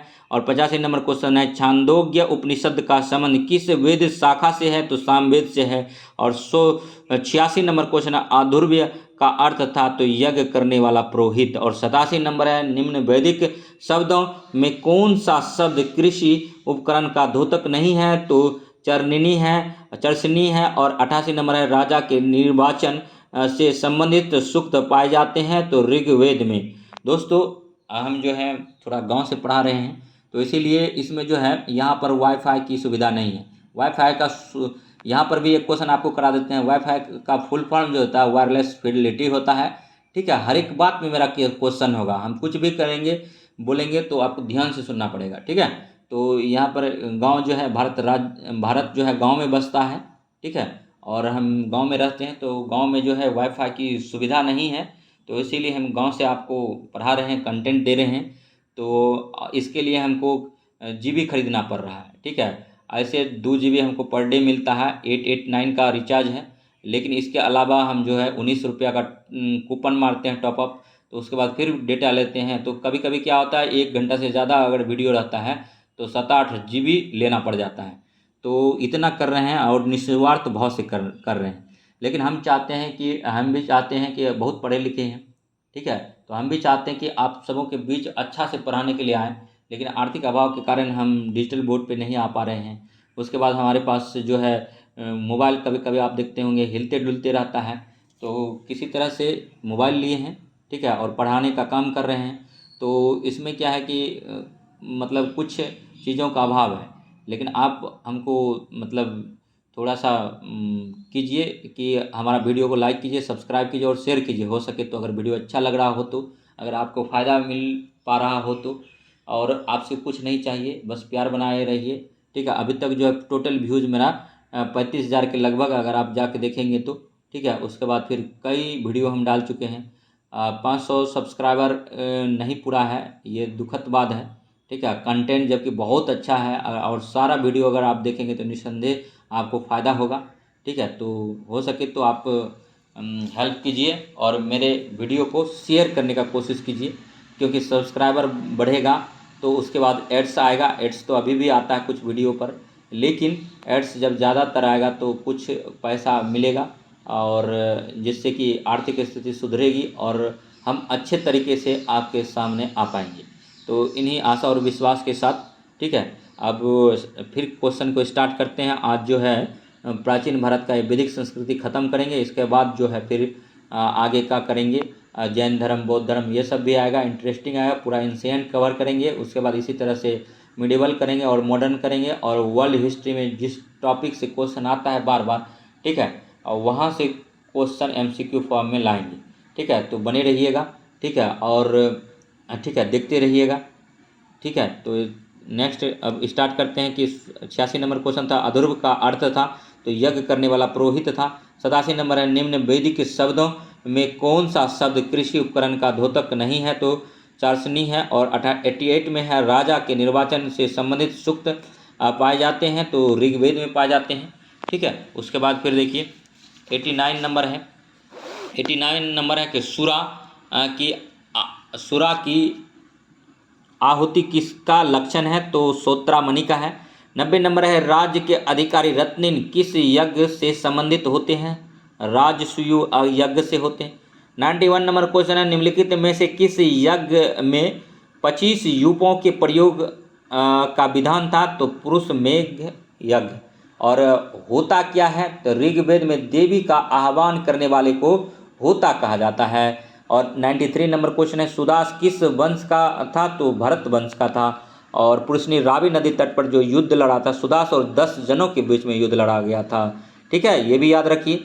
94 नंबर क्वेश्चन है कि शिव का प्रथम रूप साहित्य में क्या मिलता है, तो रुद्र के रूप में मिलता है, ठीक है। उसके बाद भी देखिए यूप क्या था, तो याज्ञिक स्तंभ था, याज्ञिक स्तंभ। और 96 नंबर ऋग्वेदिक काल आर्यों की पहचान किससे नहीं थी, तो शिव से नहीं था, जबकि इंद्र, सोम और मरुत से था।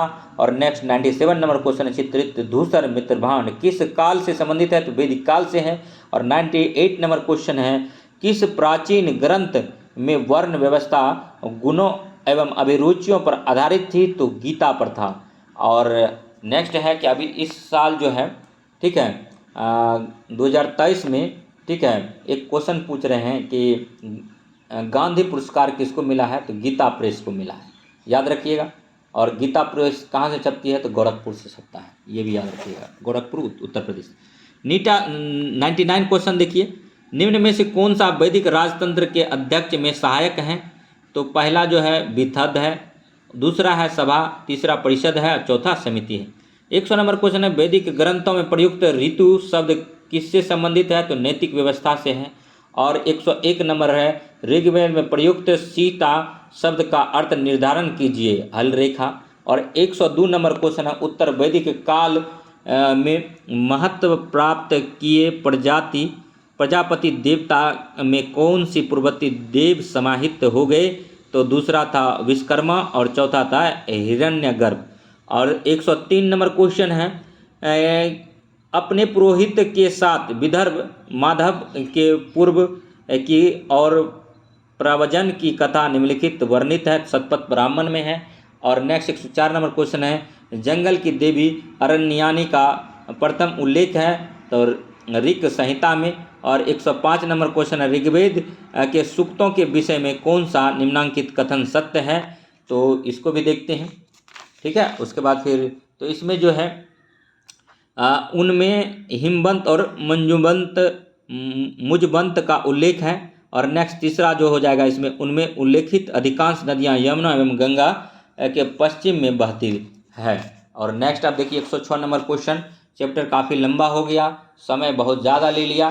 ठीक है, उसके बाद फिर देखिए, लेकिन इसको आज ख़त्म करके ही रहेंगे। 106 नंबर, गो अपहरण के प्रसंग में ऋग्वेद में प्रमुख रूप से नाम आता है तो पानियों का आता है। ऋग्वेद में उल्लिखित सूतद्री था, एक नदी का नाम है सूतद्री। सतलज नदी का नाम है सतुतद्री है। और नेक्स्ट है 108 नंबर क्वेश्चन, वैदिक संस्कृति के विषय में क्या सुमेलित है, तो ये देखिए, आसुर जो है एक पौत्रिक पौधा, गलत है। पूजन जो जनजातीय सभा, ये भी है। ऋतु जो है माद के पेय, ये भी गलत है। जबकि ऋभु जो है बोने से संबंधित है। नेक्स्ट जो है, वीडियो कैसा लग रहा है लाइक कीजिए, सब्सक्राइब कीजिए। 109 नंबर क्वेश्चन है कि निम्नलिखित वेदांगों में से कौन सा एक सुमेलित नहीं है। कल्प का कर्मकांड से संबंध है, ज्योतिष का जो है खगोल विज्ञान से है, और शिक्षा का जो है ध्वनि शास्त्र से है। ये तीनों जो है, कल्प, ज्योतिष, शिक्षा, ये जो है वेदांग है। ठीक है, और नेक्स्ट जो है निरुक्त भी है, लेकिन इसका संबंध व्याकरण से नहीं है। 110 नंबर, निम्नलिखित में से कौन सी बातें उत्तर वैदिक काल की लक्षण है, तो एक जंगलों का व्यापक रूप से जलाए जाना, दूसरा है लौह उपकरणों का निर्माण, और तीसरा ऋतुओं का ज्ञान। ये तीनों सही है। उसके बाद 111 नंबर क्वेश्चन है कि ऋग्वेद में लोग इंद्र का निम्नलिखित प्रायोजन से आह्वान करते थे, भौतिक सुख एवं विजय के लिए। और नेक्स्ट 112 नंबर है। दोस्तों एक बात और हम कहेंगे, अभी के डेट में आप जितना MCQ लगाएंगे उतना फ़ायदा करेगा, क्योंकि एग्ज़ाम नज़दीक है। तो हमारा जो भी वीडियो है उसको सबको देख जाइए, उसमें हिस्ट्री, ज्योग्राफी, पॉलिटी, इकोनॉमी सब का वीडियो पड़ा हुआ है। अगर 2 महीना पहले का भी वीडियो है तो उसको भी देख जाइए। हमारे YouTube GS study with Sanjeev sir YouTube channel पर जाइए, उस पर वीडियो पर क्लिक कीजिए और सारा वीडियो शुरू से जो बनाए हैं हम 4-5 महीना से बना रहे हैं, सारे को बात कर जाइए। और सब BPSC के अकॉर्डिंग ही बना हुआ है। उसमें कहीं कहीं हम बिहार SI बोले हैं तो बिहार SI में भी वो क्वेश्चन आता है। और तो इसीलिए सारे के सारे को क्वेश्चन को देख जाइए, आपको निसंदेह फायदा होगा। 112 नंबर क्वेश्चन, निम्नलिखित में से कौन सी उपनिषद में उल्लेखित केकय जनपद का एक दार्शनिक राजा था, तो अश्वपति था। यूट्यूब पर हम इसीलिए आए कि हम देख रहे थे जो भी वीडियो दे रहा था कमर्शियल पर्पज से दे रहा था, उसका PDF बेचा जा रहा था। उसके बाद फिर बेसिक से मतलब बॉटम टू अप क्वेश्चन नहीं करा जा रहा था, तो हम को लगा कि नहीं, यहाँ पर आना चाहिए और सिलसिलेवार ढंग से क्वेश्चन MCQ टोटल कराना चाहिए। तो मेरा एक ही मात्र उद्देश्य है, एकमात्र उद्देश्य कि मिनिमम टाइम में मैक्सिमम क्वेश्चन कराना। बड़ा बड़ा संस्थान का हम क्वेश्चन देखें कि 1 घंटा का टाइम आप लोग को लेता है और मुश्किल से 10 या 15 क्वेश्चन कराता है, उसमें से वो 10-15 क्वेश्चन एग्ज़ाम में आने वाला नहीं रहता है। ठीक है, और एक आध क्वेश्चन आ जाए तो वही बहुत बड़ी बात है। लेकिन जो लगातार BPSC PT दे रहा है, मेंस दे रहा है, इंटरव्यू में छट जा रहा है, उसके पास बहुत सारा ज्ञान होता है, उसके पास वैसा मार्केट में टीचर बहुत कम है, और उसके पास पता होता है कि कहाँ से चीज़ें आ रही है। तो आप निसंदेह इस क्वेश्चन को देखिए, अगर नहीं आएगा तो उसके बाद फिर कमेंट, लाइक, शेयर कीजिएगा। 112 नंबर है, निम्नलिखित में से कौन उपनिषद में उल्लिखित केकय जनपद का एक दार्शनिक राजा था, तो अश्वपति था। प्राचीन भारतीय धर्म ग्रंथों में किसके साथ कृष्ण के विरोध का उल्लेख मिलता है, इंद्र। हाँ, लेकिन बहुत सारे लड़का का कमेंट होता है कि सर एक साथ 1 लाइनर देखने से याद नहीं रहता है। याद नहीं रहता, ये बात सही है, दिमाग में एक मैसेज जाता है। आप उसी वीडियो को 5 बार अगर देखेंगे, ठीक है, तो आपको कहीं ना कहीं ज़रूर फायदा होगा और एग्जाम हॉल में जाएंगे तो क्लिक करेगा। अगर 5-6 बार देख लिए तो वो क्वेश्चन याद हो जाएगा। और हो सके तो रुक रोक के आप नोट्स भी बना सकते हैं, लेकिन हम ये कहेंगे कि जिसका भी वीडियो आप देखते हैं उसको सेव कर लीजिए, या हो सके डाउनलोड कर लीजिए, उसी को बार बार देख लीजिए। जैसे एंशिएंट का हम शुरू से करा रहे हैं, अगर ये सीरीज का हमारा कंप्लीट हो जाता है तो एंशिएंट का कहीं दूसरे सोर्स से आपको देखने की ज़रूरत नहीं पड़ेगा। आप जिससे भी लगाते हैं एंशिएंट का क्वेश्चन, खास करके हिस्ट्री का, इसके लिए मॉडर्न और मिडिवल का भी लाएंगे। आप सारा क्वेश्चन मेरा यूट्यूब पर पड़ा हुआ और हम शुरू से फिर से हम सिलसिलेवार ढंग से दे रहे हैं। तो अगर आपका इसमें प्यार और स्नेह मिला तो हम इस सीरीज को कंटिन्यू करेंगे, नहीं तो इसको ठीक है डाइवर्ट कर देंगे। तो नेक्स्ट अब 113 नंबर, प्राचीन भारतीय धर्म ग्रंथों में किसके साथ कृष्ण के विरोध का उल्लेख मिलता है? तो इंद्र का मिलता है, क्योंकि इसके अलावा हमको बहुत सारा काम है, ट्यूशन पढ़ाना आता है। ठीक है। 114 नंबर है, ब्रह्म एवं आत्मा की अभिन्नता के विषय उद्दालक अरुणी तथा उनके पुत्र श्वेतकेतु के बीच विख्यात संवाद किस उपनिषद में है? छांदोग्य उपनिषद में। 115 नंबर क्वेश्चन, नील लोहित जो वैदिक ग्रंथों में उल्लेखित एक प्रकार का मृत भांड है, किससे अभिन्न माना जाता है? तो कृष्ण एवं लाल भांड। और वैदिक ग्रंथों में ऊसर भूमि का व्यंजक है खिल्ल है। ऋग्वेद में उल्लेखित यदु एवं तुवर्ष थे, तो 2 जन थे। 118 नंबर को, ऋग्वेद में अन्य वर्त शब्द किसके संदर्भ में प्रयुक्त हुआ? दस्यु के। 119 नंबर, मैं कवि हूँ, मेरा पिता विषजू है और मेरी माँ मेरा माता अन्न पीसती है, यह अनवरत कहाँ मिलता है? तो ऋग्वेद में मिलता है। ठीक है। उस टाइम ऋग्वेद में क्या था कि जो व्यक्ति जिस काम को करता था, ठीक है, उससे वो आय का मतलब साधन था उसका। लेकिन बाद में क्या हुआ कि इसी आधार पर ठीक है जाति बन गई, जो कि काफ़ी दंडनीय था। ठीक है। और 120 नंबर क्वेश्चन, ऋग्वेद देवता इंद्र के विषय में क्या सही नहीं है? तो वह ऋतु का धारक था। वैदिक काल आते आते जाति का विभाजन हो गया, ऊंच नीच भेदभाव होने लगा। उसी में एक पूछा जाता है पॉलिटी में क्वेश्चन, छुआछूत किस आर्टिकल से संबंध है? तो आर्टिकल 17 याद रखिएगा, बीच बीच में हम कराते रहेंगे। ठीक है। बिहार में शराबबंदी आर्टिकल 47 के तहत, ये भी जानिए। अब देखिए मैचिंग वाला क्वेश्चन है कि सरस्वती नदी जो है, ठीक है, और सरस्वती नदी को वर्तमान में क्या कहा जाता है? तो सरस्वती नदी को घग्गर या हाकरा नदी कहा जाता है। ठीक है। दूसरा है सतलुज नदी को क्या कहा जाता है? तो सतलज नदी का था। पुरुषनी नदी को क्या कहा जाता है?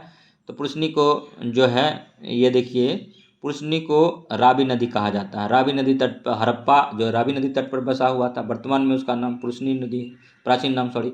बिपाशा को ब्यास नदी बोला जाता था। तो यही था। उसके बाद देखिए 122 नंबर, पूर्व वैदिक काल में कोई नियमित भूमि कर नहीं था, क्योंकि लोग एक स्थान से स्थान पर अस्थायी रूप से नहीं बसे थे। और 123 नंबर क्वेश्चन है, ऋग्वेद में संपत्ति का मुख्य रूप क्या था? तो गोधन था। और 124 नंबर क्वेश्चन है कि अश्वशालयन गृह सूत्र से संबंधित है। दूसरा है आप स्तंभ जो है, इसका संबंध जो है धर्मसूत्र से। और इसके बाद मित्रायन, ठीक है स्पेलिंग, मित्रायन जो है, ठीक है, मित्रायन का संबंध संहिता से। कभी कभी क्या होता है, क्वेश्चन का जो शब्द होता है उस पर अगर जोड़ देंगे, बार बार पढ़ेंगे, तो डायरेक्ट एग्जाम हॉल में वो शब्द से आप पकड़ लेंगे। तो सिर्फ दिमाग मत चलाइए, कभी कहीं कहीं आप लोग उस वर्ड को भी पकड़ने का, टैग वर्ड पकड़ने का कोशिश कीजिए, वहाँ से आंसर निकल जाएगा। जैसे यास्क है, यास्क जो है, ठीक है, इसका संबंध निरुक्त से होगा। ठीक है। तो ये हो गया। उसके बाद 125 नंबर देखिए। ठीक है। 125 नंबर क्वेश्चन कर रहा है कि ब्रह्मा का आविर्भाव एक परम सत्ता के रूप में हुआ उपनिषद काल में। कल्प जो है अनुष्ठान से संबंधित है। शिक्षा जो है स्वर्ण विज्ञान से संबंधित है। निरुक्त जो है उत्पत्ति विज्ञान से संबंधित है। और छंद जो है चतुष्पदी से संबंधित है। नेक्स्ट जो है 127 नंबर क्वेश्चन देखिए, पुरुष सूक्त के संबंध में निम्नलिखित में से कौन सा एक गलत है? तो यह ऋग्वेद के 7वें मंडल में आया है, गलत यही है। जबकि सही कौन है?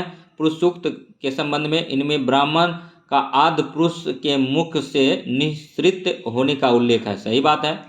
यह श्रेणीबद्धता के उदय को प्रकट करता है, ये भी सही है। यह उस समय उद्धत होती हुई सामाजिक संरचना का धार्मिक अनुमोदन करता है। वैश्य का लक्षण दूसरे को बलि देने वाला, अन्यस्त बलिकृत और दूसरे के द्वारा भोज्य या उपभोग में आने वाला अन्य स्याद बताया गया है। तो ये शतपथ ब्राह्मण में बताया गया। तो वीडियो कैसा लगा इसको लाइक कीजिए, सब्सक्राइब कीजिए और शेयर कीजिए तथा इस प्रकार का वीडियो देखने के लिए हमारे GS study with Sanjeev sir YouTube channel से बने रहिए। और अभी जो है टोटल बहुत क्वेश्चन है, देखते हैं कब तक कम कर पाते हैं। ठीक है। उसके बाद फिर 1.5 घंटा का वीडियो हो गया है। ठीक है। निम्नलिखित में से कौन सा एक ऋग्वेद में स्त्रियों के विषय में सही नहीं है? तो ये सभा की कार्यकारिणी में भाग लेती थी, ठीक है, ये सही था। और ये वे यज्ञ का अनुष्ठान करते थे, ये भी सही है। वे युद्धों में सक्रिय भाग लेती थी, ये भी सही था ऋग्वेद काल में। लेकिन उनका विवाह यौवनारंभ से पूर्व हो जाता था, यही गलत है। अब देखिए 130 नंबर क्वेश्चन, शुक्ल एवं कृष्ण के रूप में ज्ञात 2 संस्करण मिलते हैं, केवल यजुर्वेद में मिलता है। दोस्तों ये एंशियंट का बेसिक क्वेश्चन यहाँ पर दिया गया है, ठीक है। और हाँ, कुछ हार्ड क्वेश्चन भी दिया गया है, तो निसंदेह आपका क्वेश्चन नहीं छूटेगा। इस वीडियो को बार बार देखिएगा। आर्य भारत में आए हैं, अप्रवासी के रूप में आए हैं, और दशराग युद्ध का प्रमुख कारण था पुरोहितों के षड्यंत्र। 133 नंबर क्वेश्चन है, उत्तर वैदिक कालीन आर्यों को ज्ञान नहीं था कृष्णा नदी घाटी के क्षेत्रों की। और कृष्णा नदी पर कौन सा डैम बना है? तो ये भी अर्जुन सागर, कृष्णा नदी पर जो है अर्जुन सागर डैम बना है, ठीक है, कृष्णा नदी, ठीक है, तो ये भी याद रखिए। उसके बाद फिर देखिए 134 नंबर है, वैदिक समाज में उच्च आचार एवं नैतिक व्यवस्था की थी क्योंकि उपयुक्त सभी सत्य बोलना एवं एक धार्मिक कर्तव्य था। अपराध बहुत कम होते थे, अपराधों पर कठोर नियंत्रण रखा जाता था। उपयुक्त सभी हो जाएगा। 125 नंबर, वैदिक काल में द्विज में शामिल था, ब्राह्मण क्षत्रिय और वैश्य था। प्राचीन लोहयुगनी बस्तियों में संबंध मितभांड था, चित्रित धूसर मितभांड पृथ्वी से संबंधित देवता थे, अग्नि थे, ठीक है। उसके बाद देखिए फटाफट करेंगे, टाइम बहुत हो गया है। 138 निर्वाहन अर्थव्यवस्था, पशुपालन से कृषि अर्थव्यवस्था में परिवर्तन का सबसे महत्वपूर्ण प्रभाव था। आहार संबंधी सुधार और पोषण का संबंध वनस्पतियों एवं औषधियों के देवता से है। सभ्यता का संबंध प्रकाश देवता से। आदित्य का संबंध सर्वशक्तिमान देवी से है, आदित्य। और धो का शब्द सूर्य के पिता से है। और नेक्स्ट देखेंगे 140 नंबर, नृप्तु शब्द प्रयुक्त होता था चचेरे भाई, बहन, दादा, नाना, मामा इत्यादि संबंधियों के लिए ऋग्वेद में। और नेक्स्ट जो है 141 नंबर 141 नंबर क्वेश्चन देखेंगे, ब्रह्म विवाह जो होता था समान वर्ण की कन्या का मूल चुकाकर। ये अति महत्वपूर्ण क्वेश्चन है, इस 4-5 में से एक क्वेश्चन जरूर आता है, तो इसको बार बार देखिए। देवी विवाह जो है यज्ञ करने वाले के साथ विवाह होता था। प्रजापत्य विवाह जो है बिना लेन देन के योग्य वर्ष से विवाह होता था। गंधर्व विवाह होता था, प्रेम विवाह को गंधर्व विवाह कहते थे, गंधर्व विवाह प्रेम विवाह को कहते थे। असुर विवाह जो कन्या के बदले वर से धन प्राप्त करना ही असुर विवाह था। तो इसमें से क्वेश्चन आता ही है एक क्वेश्चन, ठीक है। उसके बाद उसको थोड़ा आप लिख लेंगे, कहीं बार बार देखेंगे तो याद हो जाएगा, ठीक है। उपनिषद के दर्शन से संबंधित कौन कथन सत्य है? तो उपनिषदों ने भी कर्मकांड पर बल दिया। और आर्य शब्द इंगित करता है भाषा समूह को, ठीक है, आर्य शब्द इंगित करता है भाषा समूह को। नचिकेत और यम के बीच सप्रसिद्ध संवाद उल्लिखित है, कठोपनिषद में है, ठीक है। और छांगोपनिषद में जो है किसका जिक्र है? वो भी आप मुंडकोपनिषद से सत्यमेव जयते लिया गया है।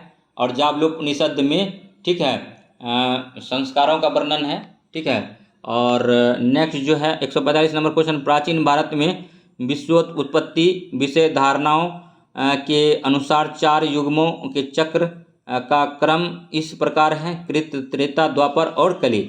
आरंभिक वैदिक साहित्य में सर्वाधिक वर्णित नदी है सिंधु है।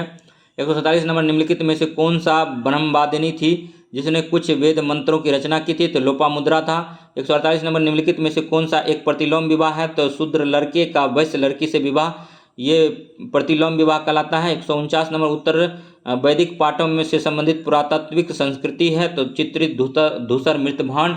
और नेक्स्ट देखिए 150 नंबर क्वेश्चन है, आज भारत में मूल निवासी थे, इसका सबसे बड़ा प्रमाण है 5000 ईसा पूर्व से 8000 ईसा पूर्व के बीच किए नए जन समुदाय का साक्ष्य नहीं प्राप्त होता है।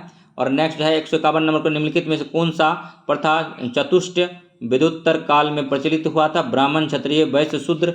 152 नंबर क्वेश्चन है, वैदिक काल में निष्क शब्द का प्रयोग एक आभूषण के लिए होता था, किंतु प्रवर्ती काल में उसका प्रयोग किस अर्थ में हुआ? तो सिक्का में हुआ।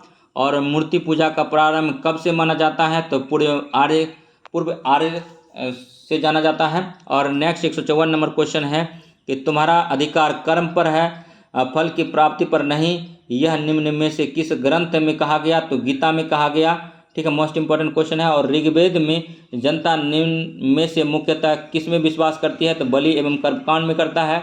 और 156 नंबर क्वेश्चन है कि आयुर्वेद अर्थात जीवन का विज्ञान का उल्लेख सर्वप्रथम मिलता अथर्ववेद में मिलता है।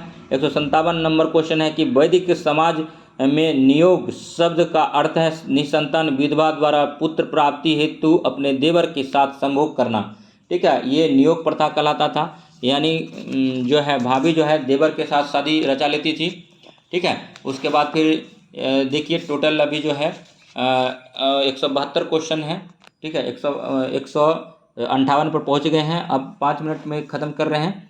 निम्नलिखित में से किसे सोम यज्ञ माना जाता है? तो अग्नि स्टोम को माना जाता है। और 159 नंबर क्वेश्चन देखिए।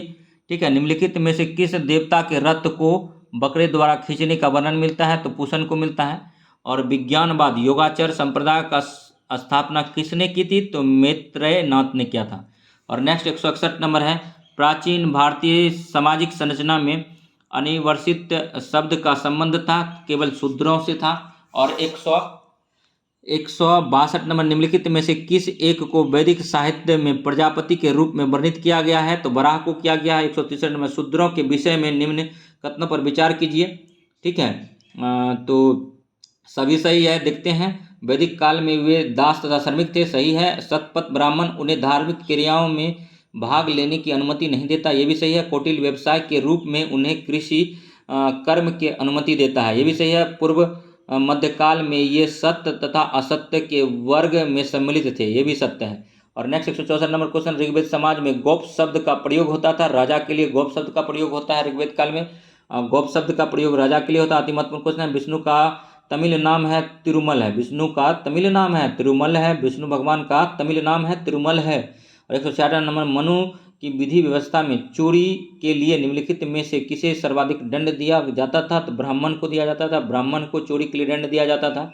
ठीक है, मनु की विधि व्यवस्था में चोरी के लिए निम्नलिखित में से किसे सर्वाधिक दंड दिया जाता था? तो ब्राह्मण को दिया जाता था। 166 नंबर क्वेश्चन है। 167 नंबर क्वेश्चन देखिए कि समान परिस्थिति में स्त्री धन के उत्तराधिकारी में प्रथम अधिकार किसे था? तो पुत्री को था। 168 नंबर क्वेश्चन, अविवाहित लड़की के पुत्र के लिए स्मृति साहित्य में क्या अभिधान प्राप्त होता था? कानीनता और वर्ण संकर का मतलब होता है सामाजिक वर्गों का सम्मिश्रण था। 170 नंबर क्वेश्चन है कि नारद स्मृति में उस स्त्री को द्वितीय पति प्राप्ति करने की अनुमति देती थी जिसका प्रथम पति नपुंसक हो, दूसरा जातिच्युत हो गया हो, दिवंगत हो गया हो और प्रवर्जित हो गया हो। नेक्स्ट है 171 नंबर, मिट्टानी संस्कृति की धार्मिक आस्था में निम्नलिखित में से कौन से वैदिक देवता विद्यमान थे? तो इंद्र, वरुण, मित्र और नासत्य। और 172 नंबर है, कथन फर्स्ट है कि उपनिषद का संकलन वैदिक काल के अंत के आसपास किया गया था। कारण है उपनिषद का चिंतन आत्मा के विचार के इर्द गिर्द केंद्रित है, न कि बलि। ए आर दोनों सही, आर ए का सही स्पष्टीकरण है। तो वीडियो कैसा लगा इसको लाइक कीजिएगा, सब्सक्राइब कीजिएगा, कमेंट कीजिएगा तथा अगर वीडियो अच्छा लगा तो हमारे GS study with Sanjeev sir YouTube channel को लाइक कीजिए, सब्सक्राइब कीजिए और शेयर कीजिए, फटाफट शेयर कीजिए। नेक्स्ट जो वीडियो आएगा संगम युग पर आएगा। और वीडियो कैसा लगा कमेंट कीजिएगा, शेयर कीजिएगा। तो नेक्स्ट वीडियो में मिलते हैं और तब तक के लिए धन्यवाद। जय हिंद, जय भारत।